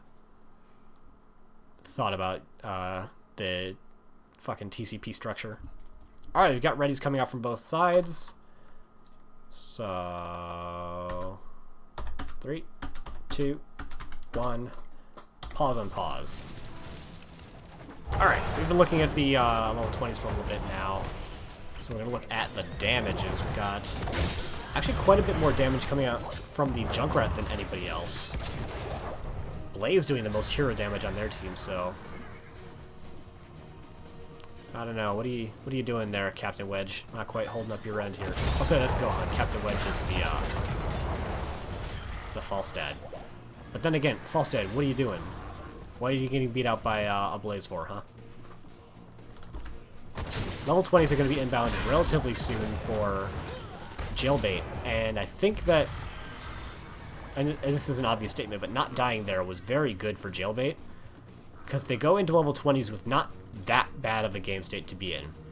Yes, all of their forts are down. Yes, they have one keep down, but their opponents had level 20 and didn't end the game. That's a great spot to be in. Also, if you're ever going to bribe this Bruiser camp, bribe the big guy. He's got way more hit points than the 2 minions. Little advice for anyone that's looking to pick up a bribe talent on this map. Level 20s are now going to be picked up for the side of Jailbail. We do have the Seeker Swarm, which is incredibly annoying. We've got the Buried Alive, the, I believe that's Hunter's Blunderbuss? Yeah, human basic attack splashing, got Cannonball, and still holding for DB Smiley. I would expect to see the Empowered Bloodlust, and there it is. Level 20s have been shown for both sides, and now we're going to hide them for the entire rest of the game. So top lane is the only one that has the keep down, and the fort is still there for their opponents, so they're getting a lot of catapult pressure getting built up here. We've got a bit of a bush party coming out for the members. of Durotan's couch, but there's a Junkrat. He can check bushes so very easily. And Sir Noble is not going to find anything there. Chthon looking for a bit of engagement, doesn't find it. And instead, they're just going to... Oh, we actually did... yeah, we did have Durotan's couch finishing the Echoed Corruption. It's a huge boon to their teamfight capabilities here. We don't yet have Captain Wedge, who was in the top lane, pushing just a little bit. I think you definitely want him in here for this teamfight. That is now starting. They're already up halfway almost on Shrine minions. H2O is very looking for an Entomb right now. Sir Noble getting chunked quite heavily. We've got the Entomb going out, but missing entirely, leaving it up the whole time just as a wall. Really smartly done by them. Sir Noble looking for an engagement, hits out onto Fragstiller, who gets cleansed almost immediately, and the Bloodlust comes out doing a lot of damage. Fragstiller keeping themselves alive from the power of their basic attacks. Maiev is going to go down. Barely had time to pop her ultimate, and Sir Noble is able to start walking away. Falstad gets blown up as well. Wildcard gets down very low. DB Smile is pretty low, but is going to be able to heal themselves up as well. Sir Noble barely able to walk away. Gohan is still nice and healthy, but you can't go in there 2 versus 4. So it's a bit of a rough spot for Durotan's couch. I don't think that they just die off this objective, especially because they had to send DB Smiley back here so they don't need to keep to catapult pressure. Sir Noble is going to try and make a defense here, but not enough minions to soak the shots, and that is going to be the fort going down. And fort mid is just forfeit. It's a frozen Punisher, so this could be a lot of siege damage done for names. Jailbail. Ace, you're not dead for that long. Get back in the game. Frozen Punisher gets all the way to the wall, has not yet been jumped, but Sir Noble can't really easily take it just because he could get CC'd very easily. We've already got the Entomb back off cooldown, the Curse Bullet as well. So you are not safe right now as the Entomb comes out onto Gohan. The Jet Propulsion comes in to save him a little bit. Gohan is pretty low. Chthon in a bit of a rough spot. The Combustion comes out, but it immediately gets interrupted. Sir Noble is barely able to get away, just hardly 100 hit points left to his name. Is going to tap up before re-engaging. That is going to be mid keep going down. Really nicely pushed out by the members of Jailbail, but also really well defended for Durotan's couch, losing only the 1 keep, not taking any core damage. And we've got a really even game now. Both teams have an open lane to core. Both teams have relatively even numbers of buildings left. There's 1 extra fort here, but it's likely to go down with the members of Jailbail all in the bot lane already, as well as taking this camp, so really, at this point, we're now at the scariest part of the game for both teams. Whoever has a bunch of heroes die next probably loses, so both teams need to be very careful to not let that happen. We got Falstad in the mid lane just clearing out that camp. Jailbail taking all the camps off the map. The Bruisers are spawning in the top left just now, and I think this is really smart from Jailbail. They just want to be 5. They want to find an Entomb pick, because an Entomb with follow-up damage should just spell death at level 20, because the silence means no one can get away. Pushing out of this bottom fort with Frag, they're probably going to be able to get it, although with the splash damage from the Hunter's Blunderbuss, he did start taking tower shots. So not quite able to get the bottom fort. We do have in the top lane Captain Wedge thinking about doing something to that top camp, but not likely having any bribe stacks because he just used it before. But with the rest of his team rotating up on this and checking the bush is very important. Does bribe the big one this time. Much better, Captain Wedge. I wonder if Ace actually told him in the game to make sure he bribes the big one. I wouldn't actually be surprised. So good job, Durotan's couch, for adjusting your play on the fly. We do have the members of Jailbail sharking in the bottom lane. They really want to get this bot fort down, because otherwise they have that constant pressure going into their keep with that 1 in every 3 catapult minions. But sniffing out that Durotan's coucher in the top lane, they are rotating to respond, as this Bruiser camp is the only thing on the map right now. Durotan's couch putting the corruption in to get this killed out faster, but that means it's not available anywhere soon for their opponents, actually. H2O and Frag are clearing in the top lane. Chthon is anchoring the point right now. I think Durotan's couch are just going to back up unless they can find something that Jailbail at the moment are just not giving them. So yeah, both teams are just kind of stalemating until the next objective. Neither team wants to take an even fight. That's the scariest thing you can do, is take an even 5 versus 5 fight at level 20. Captain Wedge, you know, seeing if he can get some extra stacks, just blow it up with the boomerang. Deciding, you know, not to do that. Although, now that they see all the members of Jailbail in the top lane, they know that they're safe. They're actually going to crash in onto this bottom keep. I think that's a really... It's risky, but the reward is pretty good here. As long as they don't die, and it looks like they get in and get out probably fast enough, Mal'Ganis is going to try and get a big sleep on in here, but they don't have the Greymane for the follow-on damage, so a really nice play coming out for Durotan's Couch. But Jailbail are looking to respond. They're looking to try and make a teamfight happen. And there is an awkward spot coming in here. Wedge should be trying to disengage, and there goes the disengage. However, the Riptire doesn't get affected, but it actually just gets blown up instead. A lot of R's getting popped, but still a lot available for both sides. Big sleep coming out after that carry and sword, but no ability to follow up on that. And they still have a well here. That well is huge. It's going to allow for a lot of potential re-engage for the members of Durotan's Couch. Sir Noble just getting chunked out again. We've got the counter-engage Bloodlust coming out. We've got Frag gets brought down very low, gets hit with the combustion, and is going to get killed by tick damage over time. Chthon is the next to go down. Sir Noble trying to get another stun out on a DB Smiley, doesn't find it. Ace did drop the Warden's Cage to try and get the damage out, but the power of the big potions is going to start doing a lot of value over time as H2O is the next to go down. There's pressure building in the mid and the top lane, but I think that Durotan's Couch can probably just end off of that, getting 3 kills to nothing on an open core. They're clearing out this so they can get some catapults in as well, and this could be the game that goes in favor of Durotan's Couch. However, if they're not fast, there's 3 catapults here in the mid lane. They might have to send Falstad back to deal with that, or the play I would like better is send Falstad here so that they can actually fight on this more easily.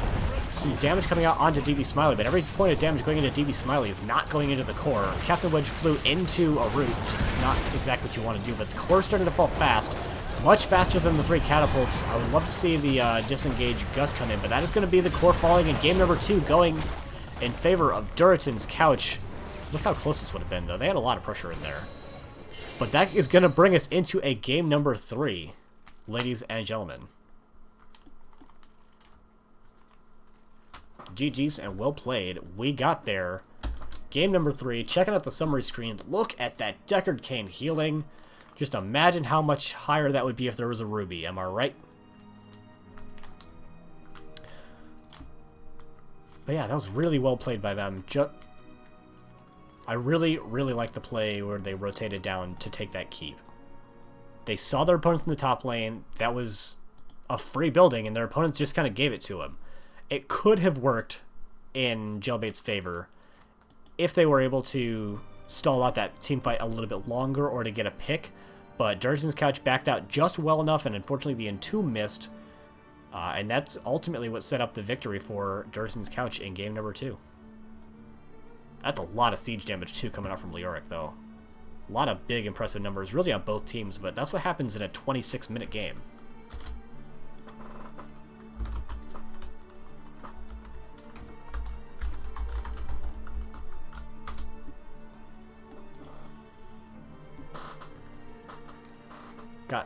Is it Jord Max or Yord Max cheering for Durotan's Couch?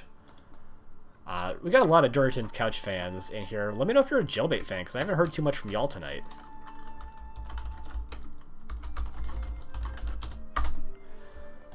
Unsurprisingly, we have the continued opting for first pick to the team that had lost the previous game or had won the coin toss.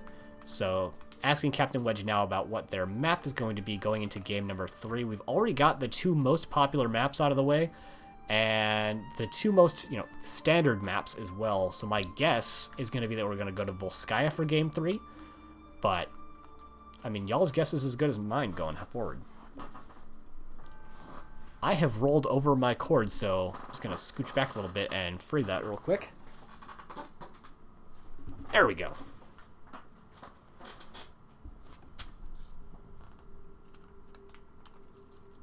You're right, I had missed the O, but is it a soft J or a hard J? Is it Jordo Max or Yordo Max? I'm guessing Jordo. Sounds a little bit better.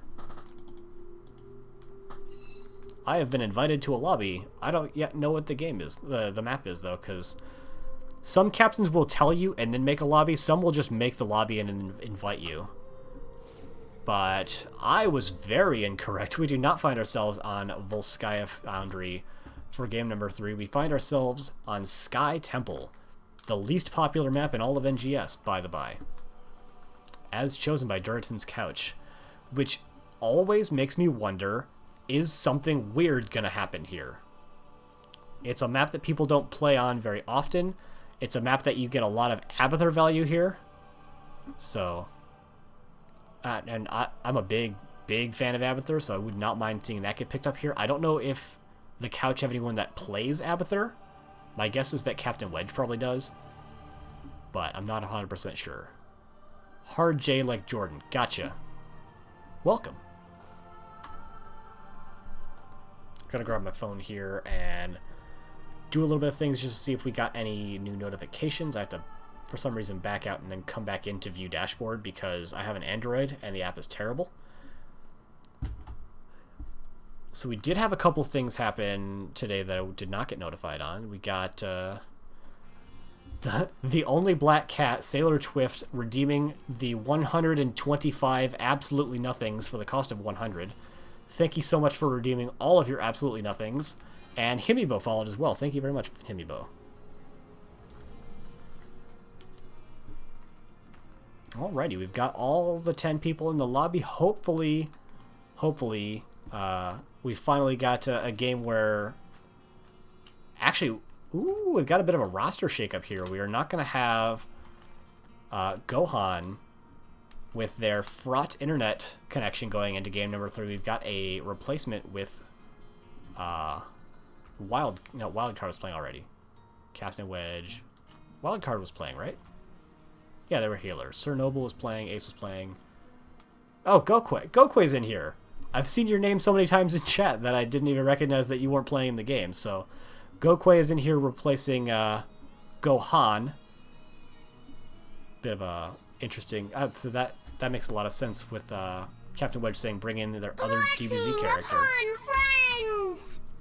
Give the R into chat and let the captains know that we are in fact ready to go. Thank you so much for the follow. Again, I can't actually see who it is right now because for some reason the Android phone doesn't update the activity feed in real time like it's supposed to. It's a known issue and they're supposedly working on it, but I haven't seen an update in a while. But again, whoever you are, thank you so much. I really appreciate it.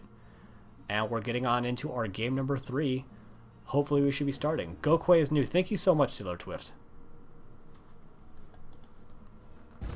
There we go. Captain Wedge, forgetting that he had the power of the button to get us into the draft as we find ourselves, as stated on Sky Temple. Gokwe is new. He's off rostering. Is that a fact? Let me, we're looking at some stuff real fast. I've got the division moderator hat on for just a sec here. We're gonna check that and find out that that's true or false.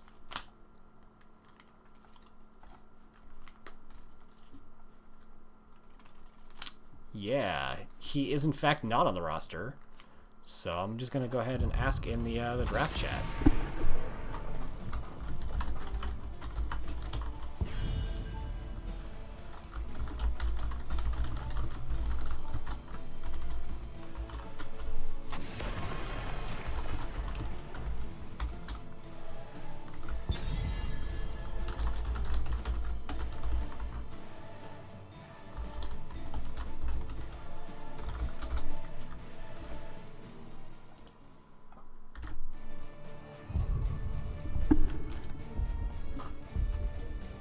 Alrighty. Wedge said that they talked to their mod about getting a off-roster sub, and that is all that I need to hear going forward. We do have the Dahaka getting banned out. Bit of an interesting ban, but it makes a lot of sense for this map. Johanna makes a lot of sense just as a ban, because ETC is, again, first pick, first ban priority for both teams here. And honestly, the Greymane that Frag has been bringing put in a ton of work in the previous game. Just every 30 seconds taking 40% health off of a tank is nuts, honestly. ETC ban? ETC ban. Love to see it. Alright, so we've got first pick on a weird map for the side of Jailbail. Do they take an Abathur? No, they take the Zool that's available for the first time. So then the follow-on, does Durotan's Couch pick up an Abathur here? The Lost Vikings have historically been running this map as well, but I don't know that they're going to want to do it in this series. However, they did just get adjusted, shall we say. I don't want to say buffed. I kind of want to say they got nerfed, but they definitely got changed in the most recent patch. We do have the Abathur coming out from Captain Wedge as expected, and Lucio. I love Lucio. He's one of my favorite healers. It makes a reference to a 50s TV show. As well as Lucio with an Abathur hat is surprisingly hard to deal with if you don't have really good point-and-click crowd control. Like, Lucio with an Abathur hat will duel most assassins in the game. It's kind of ridiculous. DB Smiley once again picking up the Rhaegar, and Kobo is taking the Falstad this time. Definitely going in for the global pressure, which is one of the things that's good against Abathur, not just for the ability to kill an Abathur, but just to undo what he's doing. So I think that's a smart pickup coming out from Jailbail. As well as I loved the Bloodlust in the previous game, and I'd like to see it work even better here, just for no other reason than, for the most part, Durotan's Couch will only have 4 heroes around, so that makes Bloodlust even more valuable. However, I actually rather like Lucio as a counter Bloodlust. You just amp it up with speed to run away from the Bloodlust speed, maybe pop your ult if necessary, and Beat Drop is a much shorter cooldown than Rhaegar. Can we just say that's a diff ban and you guys honor it? Oh, they didn't mean to ban a Nubarak. Wow. They're asking if they can replace the Anubarak ban with somebody else. I don't know that that's going to fly here. We got the Tracer getting banned out as well.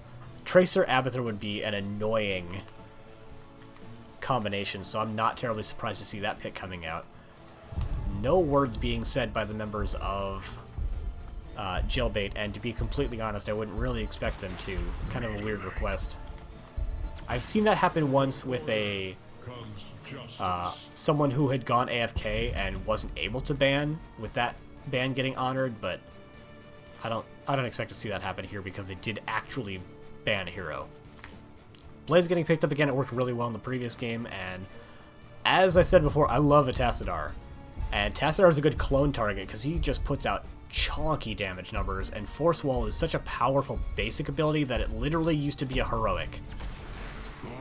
Melganis again, and Sylvanas is a very scary pick. I wouldn't be surprised if that was the pick that they wanted to ban out. They've banned it in the 2 previous games.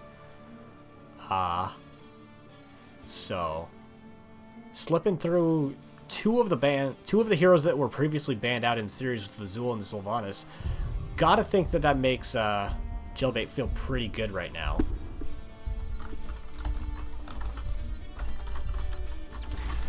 My blades are yours. And we've got Sonya getting picked up, and we're gonna have yeah, as you can see, Wedge meaning to ban out the Sylvanas and missing, if you will.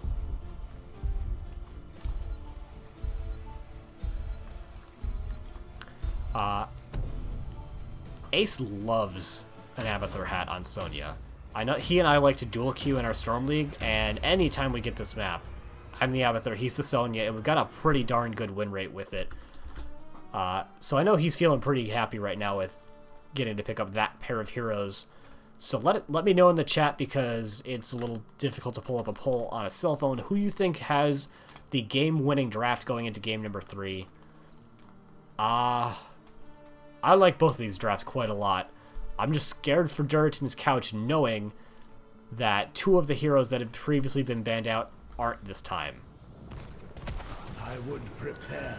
But for the last time tonight, we have spawning on the left-hand side in the blue trunks, Durotan's Couch with Sir Noble playing Blaze, Gokwe playing the Tassadar with basic mount, for shame, Wildcar playing Lucio, Ace playing the Sonya, and Captain Wedge is playing the Dancing Slug.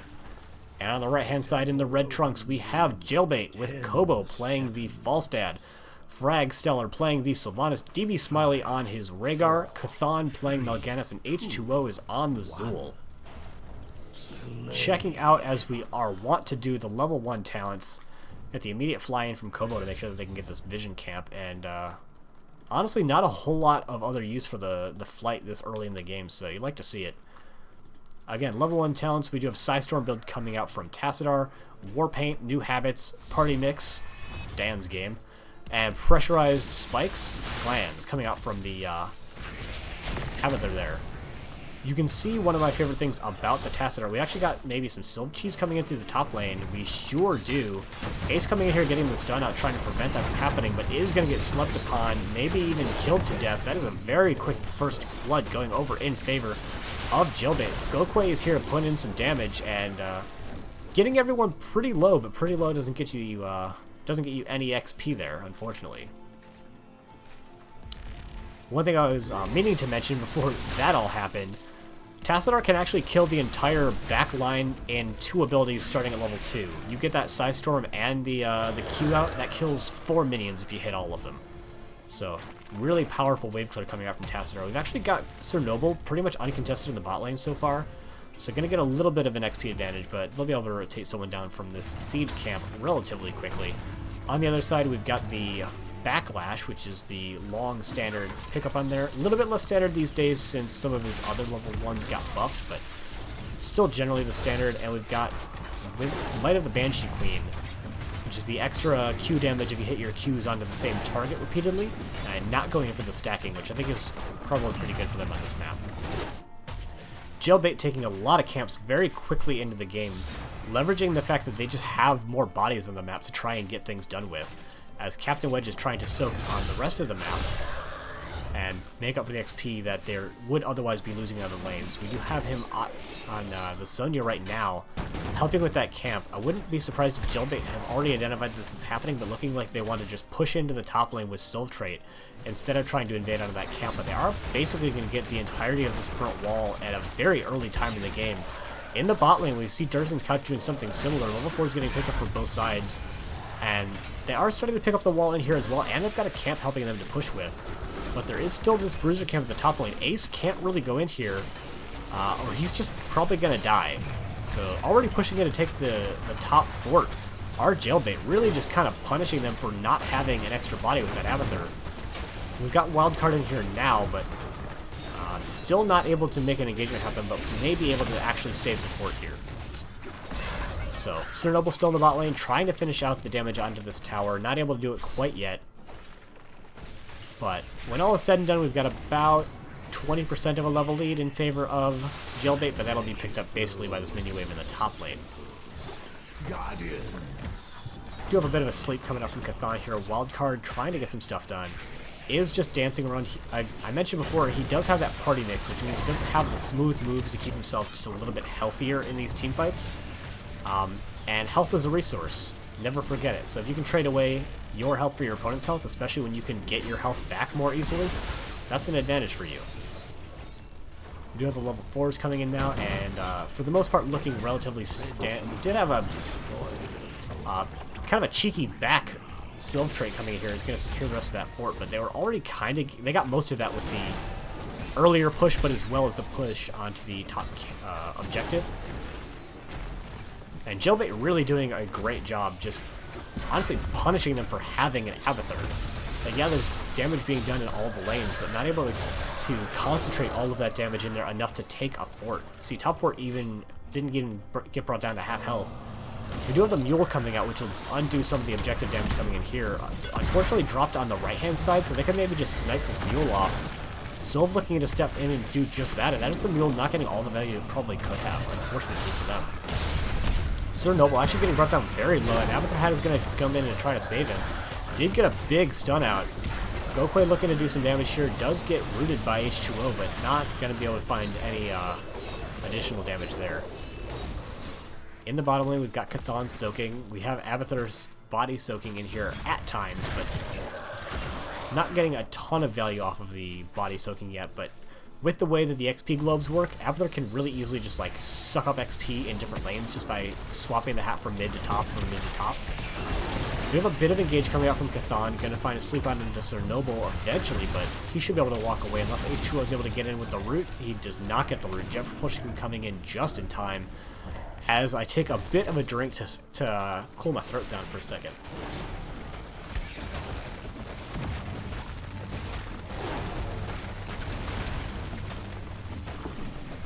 So as mentioned, we do have the Mule coming out. Siltrait getting popped in the bot lane to put some damage in here. Sir Noble trying to get an engagement with the Jet Propulsion just off the mark. Ace is pretty deep in the back line. Is going to get stunned out by Chthon, and Ace should still be able to make it on here by the power of the healing, although this Root coming out would maybe say otherwise. Root comes out on the wild card instead, who gets blown up by the Scythe. Ace taking quite a bit of damage. I'm not seeing an Abathur headed here. It comes out into Sir Noble. They find a counter kill in it into Sylvanas, and I almost always think that a 1-for-1 is an advantage for the team with an Abathur if you're able to make it happen. However, a 2-for-1 is a lot less advantageous. We do have the top fort likely going to go down for Jailbail, but that still is going to be an advantage for the side of Jailbail as they're able to take bottom fort as well. Mule probably going to get dropped in mid. I'm going to undo a little bit of the damage that this bot objective is going to do as we've got level 10s coming in from both sides. No one quite rotating into that bot objective yet, however. For the level 10s, we've got the Skeletal Mage is coming out, the Carrion Swarm, Bloodlust, and Rinto. We've got the counter engage coming out with the Archon, with the Mighty Gust coming in to try and disengage as they're just going out of that fort. We had Johanna popping her ult, not Johanna. Sonya, I'm just terrible at names tonight, coming out with the Wrath of the Berserker, trying to find some damage. Gets the kill out into Zool, and we had the Monstrosity, the Ultimate Evolution getting used as well, which means that there's going to be a numbers advantage in the bot lane. However, Falstad flew into the top lane, so it's actually an advantageous teamfight in the bot lane for the side of Durotan's Couch. Maybe GoQuake can find something here. However, Abathur does get killed out in the top lane by Falstad, so now advantage in the bot lane to, I mean, neither team in numbers, but Sir Noble gets put into a really rough spot. Wildcard going to try and get him out of there. Sir Noble walking in the wrong direction to get out of there. Ace is here now, but with H2O rotating back in, that is going to be the rest of the objective going over in favor of Jailbail. This game has been really bloodthirsty from both sides. Kobo has taken this camp, has maybe been sniffed out by the members of Durotan's Couch, and they're actually going to look to make an invade on into here, and this looks like it's going to be a very successful invade. Not going to get the kill out into Kobo, but they will get the Bruiser camp. I wonder what Jailbail are going to try and do in response to this. They see 3 members in the top lane. They know that there's an Abathur. Actually, GoQuake gets put into a really rough spot, is going to get rooted. The Skeletal Mage just come down. They've got the beat drop to prevent follow-on damage. We've got the Ultimate Evolution coming out. That means they have another Force Wall available. It doesn't hit on into anyone particularly substantial. So Captain Wedge is going to go down. Bloodlust comes out. We've got the Flyover Gust is going to hit only on into Sir Noble. Ace gets brought down pretty low. Does prop the Wrath of the Berserker. Trying to get that damage in, but he doesn't find it onto anyone particularly well. We do have the Silence coming out with the Wailing Arrow. Is going to hit onto several. Chthon tries to go in but gets booped backwards, but GoQuake is going to be the first to fall in this really protracted teamfight as the level 13s get picked up for their opponents.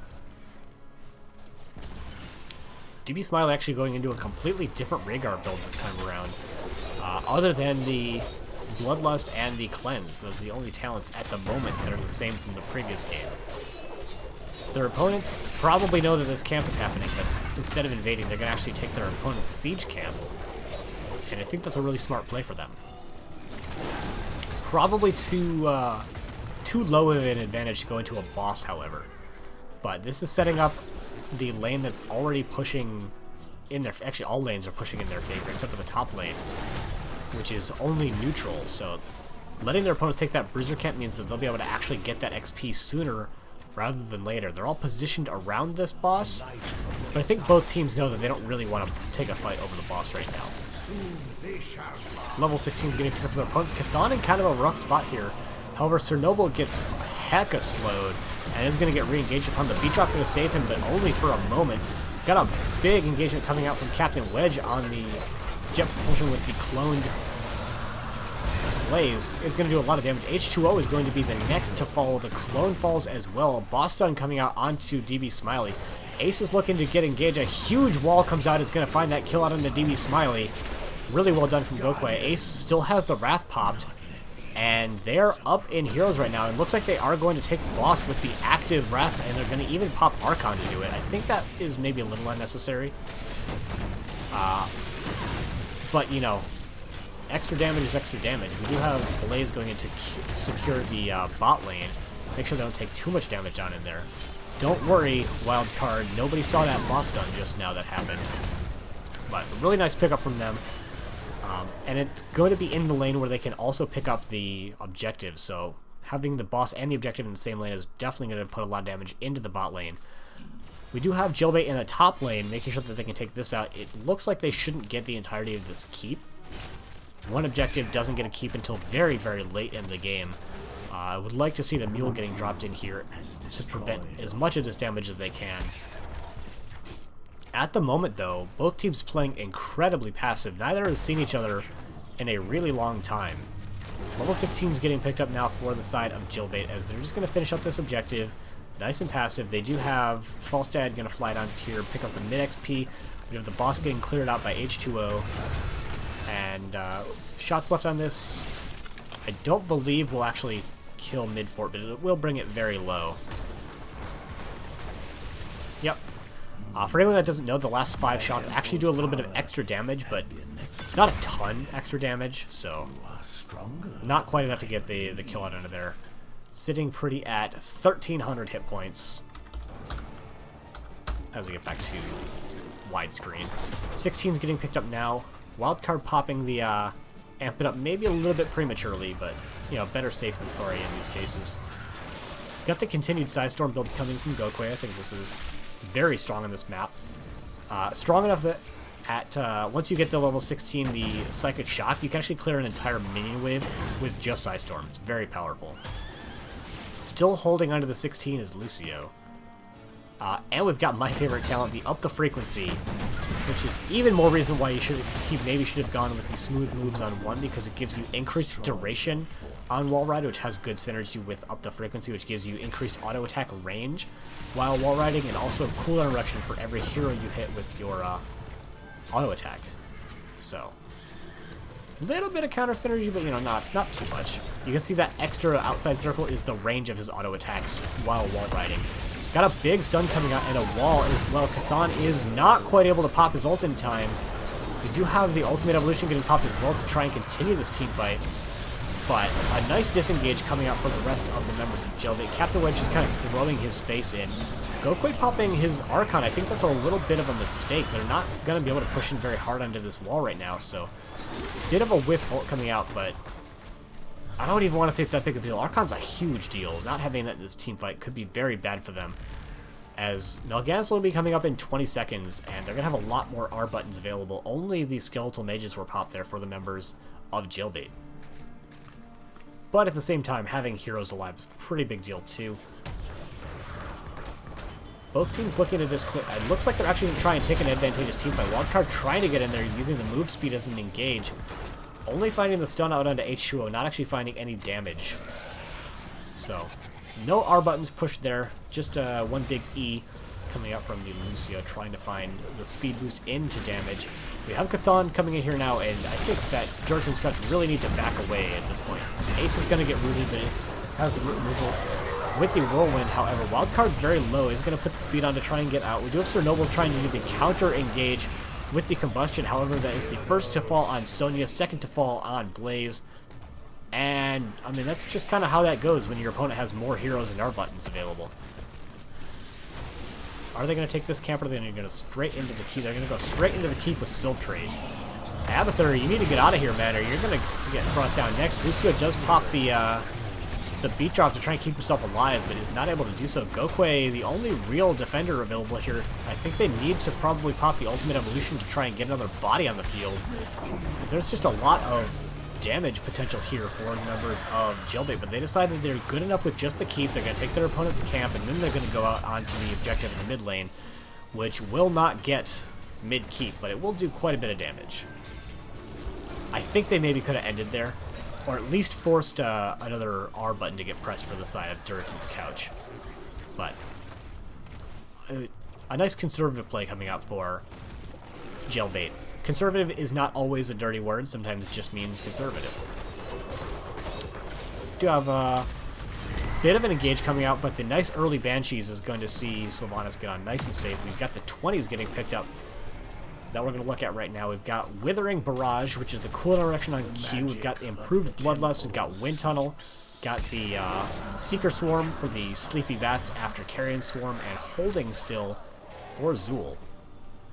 Going into the upgraded Skeletal Mages, which is a lot cooler than it used to be.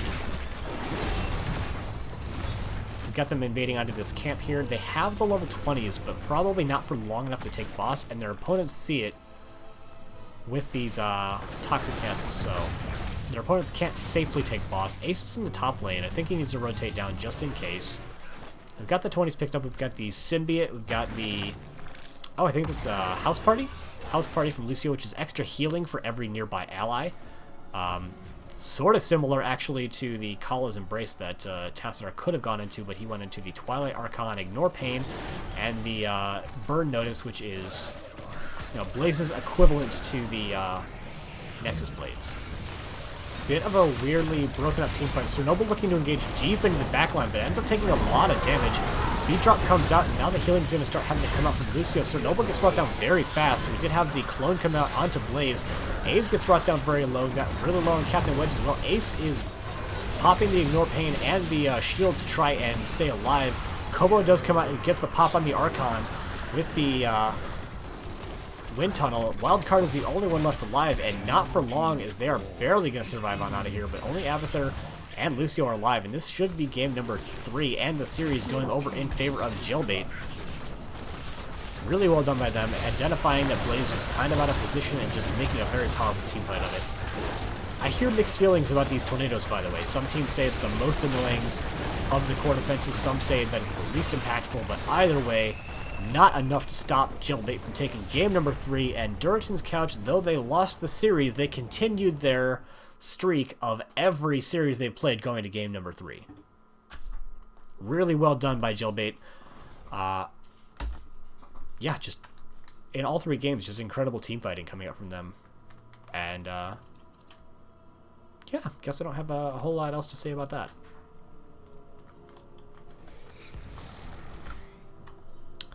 Gonna update the screen and see if we can't get somebody in here for a little bit of a post-game interview. If you got any questions in the chat, feel free to drop them now.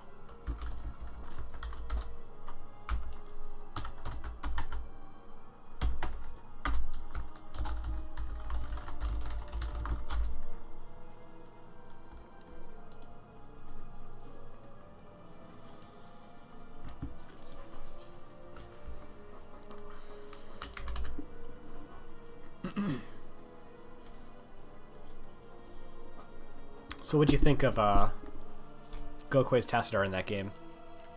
I thought it was pretty decent, other than a couple of questionable ult choices. Or ult usages, that is.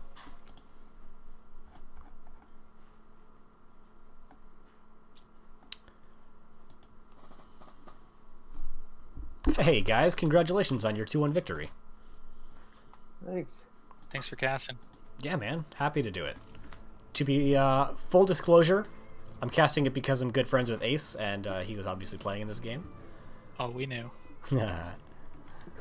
But We'll take what we can get. hey, it was a very entertaining series regardless, so I was very happy to do it. Yeah, it was a lot of back and forth. Alrighty. So, you guys won the coin toss, opted for first hero pick, which has been the thing all season, so I don't think there's any particularly deep strategy discussion to be found in there.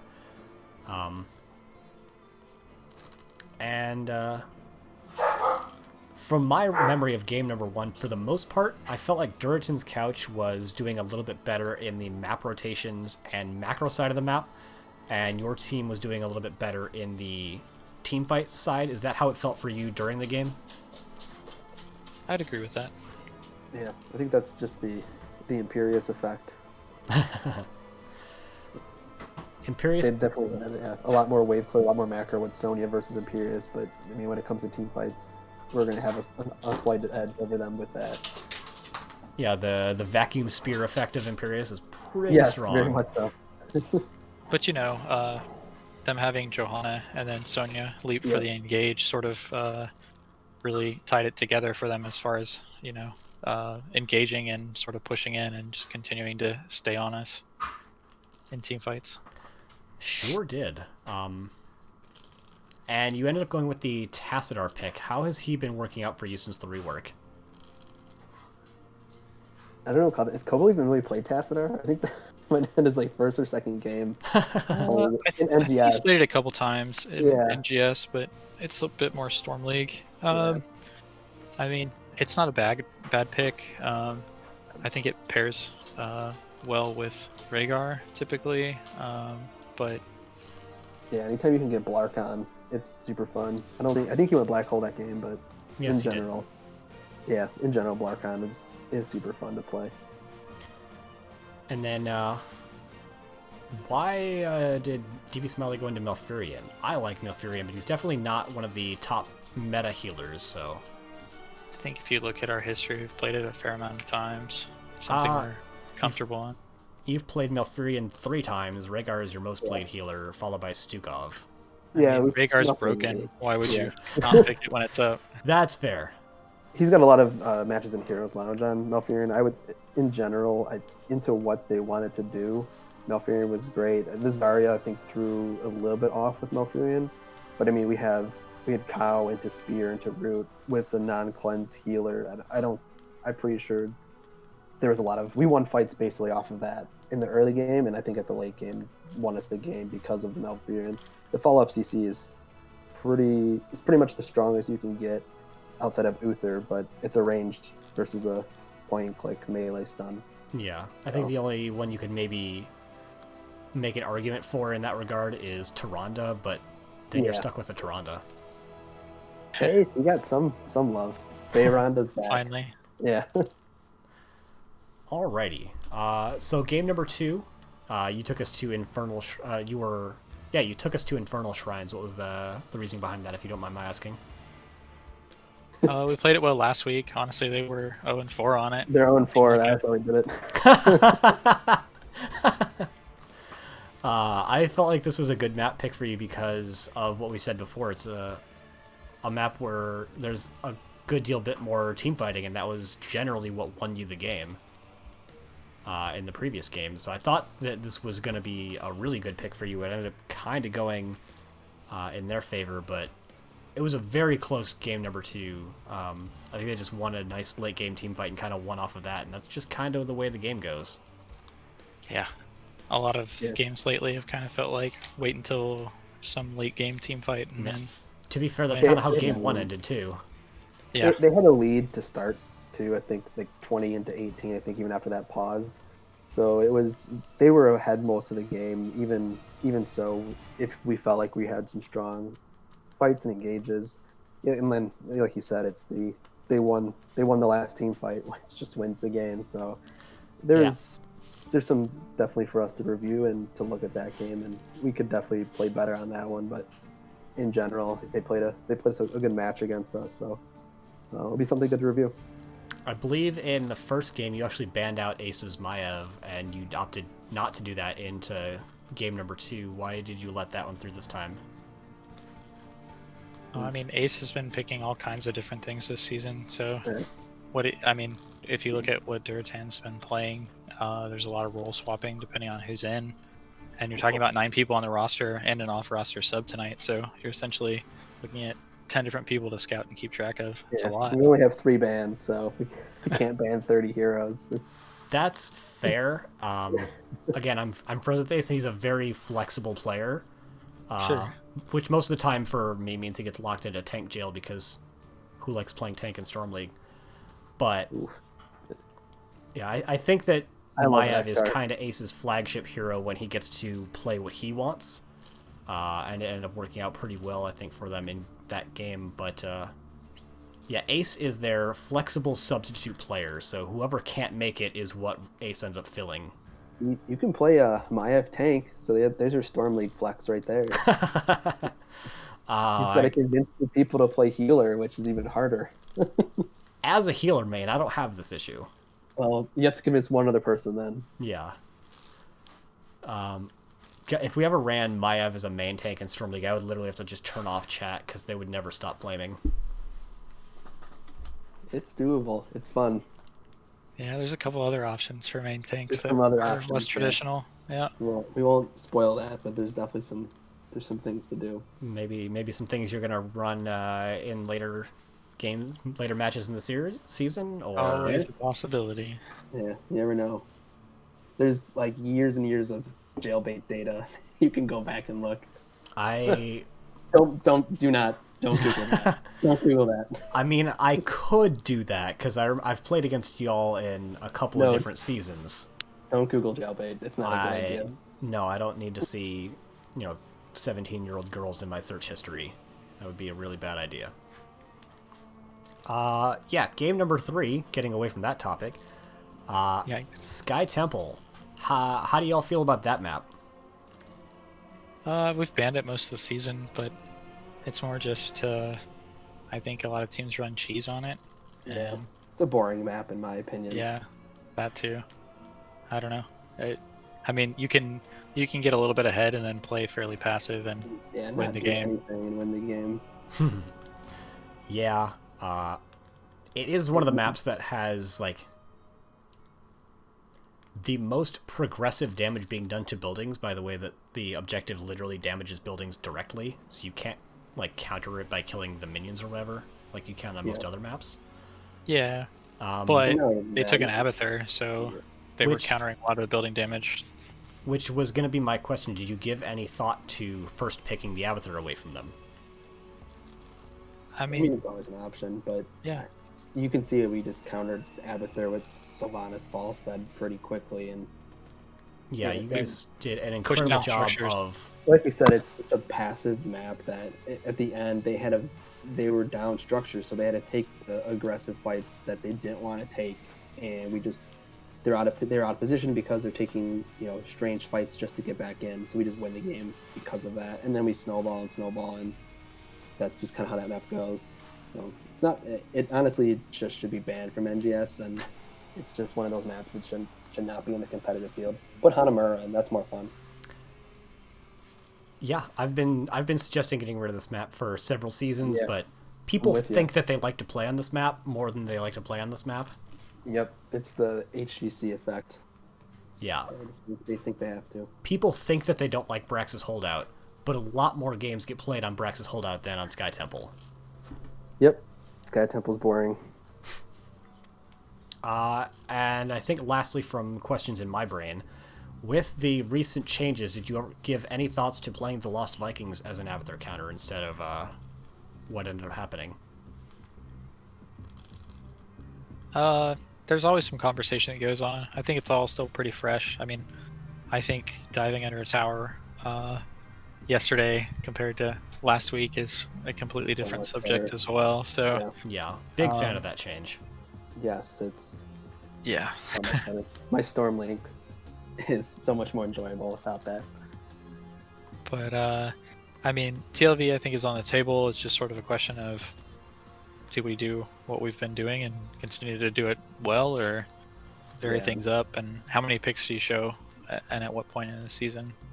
That's true. That's once you start drinking, it's high-level drafting strategy. Yeah. I mean, I think we're pretty much a lock for playoffs at this point. So. Yeah, I'm pretty sure. You do have the simulations guy on your team, so you could probably figure that out. That's true. He'll tell you it's a 99.9%, not 100. I think mathematically you are in the playoffs. Like, yeah, I think so too at this point. But yeah, we got to get the highest seed possible. Yeah, which it gives you the easiest playoff run possible. Correct. Yeah. In theory. In theory. And just one thing I wanted to respond to from DB Smiley in the chat saying, Durotan's Couch's combos in Game 2 should get them banned from NGS forever. What if there were children watching, you monsters? My stream is specifically not for children. I believe it says that it is designed as adult content, so if children are watching, they should stop watching. Well, those combos were pretty disgusting. Yes. Yeah, they did great. Luckily, I had it unstoppable ability, but my team did not. I mean, props to them. They were Yeah, good opponents tonight, and it was very enjoyable to play.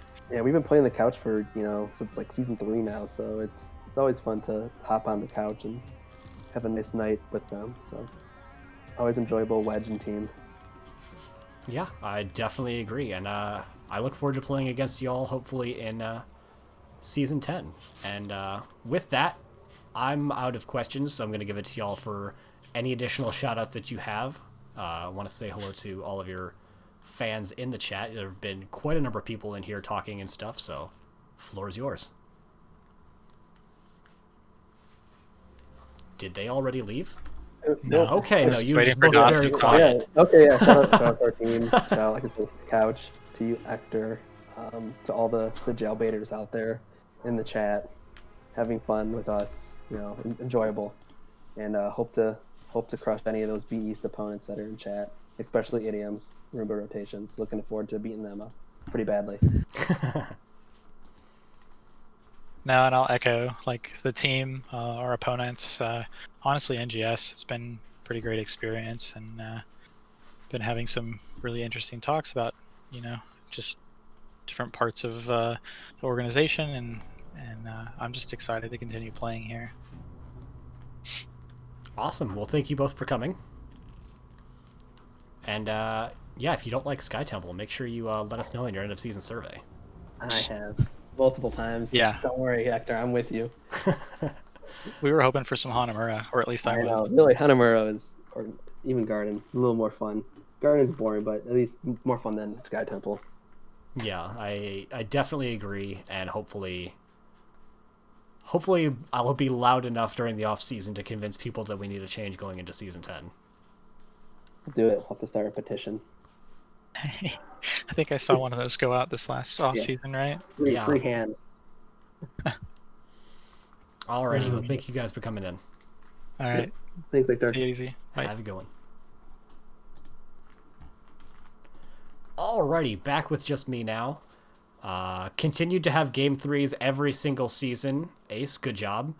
It's just like season 3 where we went 1-1 every single match for the entire season.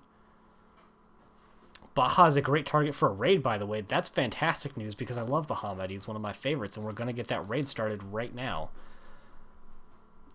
Better than Towers. I don't know if I'd go that far. I personally really like Towers, but that's okay. But yeah, we're going to start getting that raid on. Bahamut Gaming showed up immediately. He's got 118 viewers. We're going to add another dozen or so. So thank you all for coming by. We're going to get the raid started for Bahamut. And going to continue to have some great NGS action for the rest of the night and then also the rest of the season.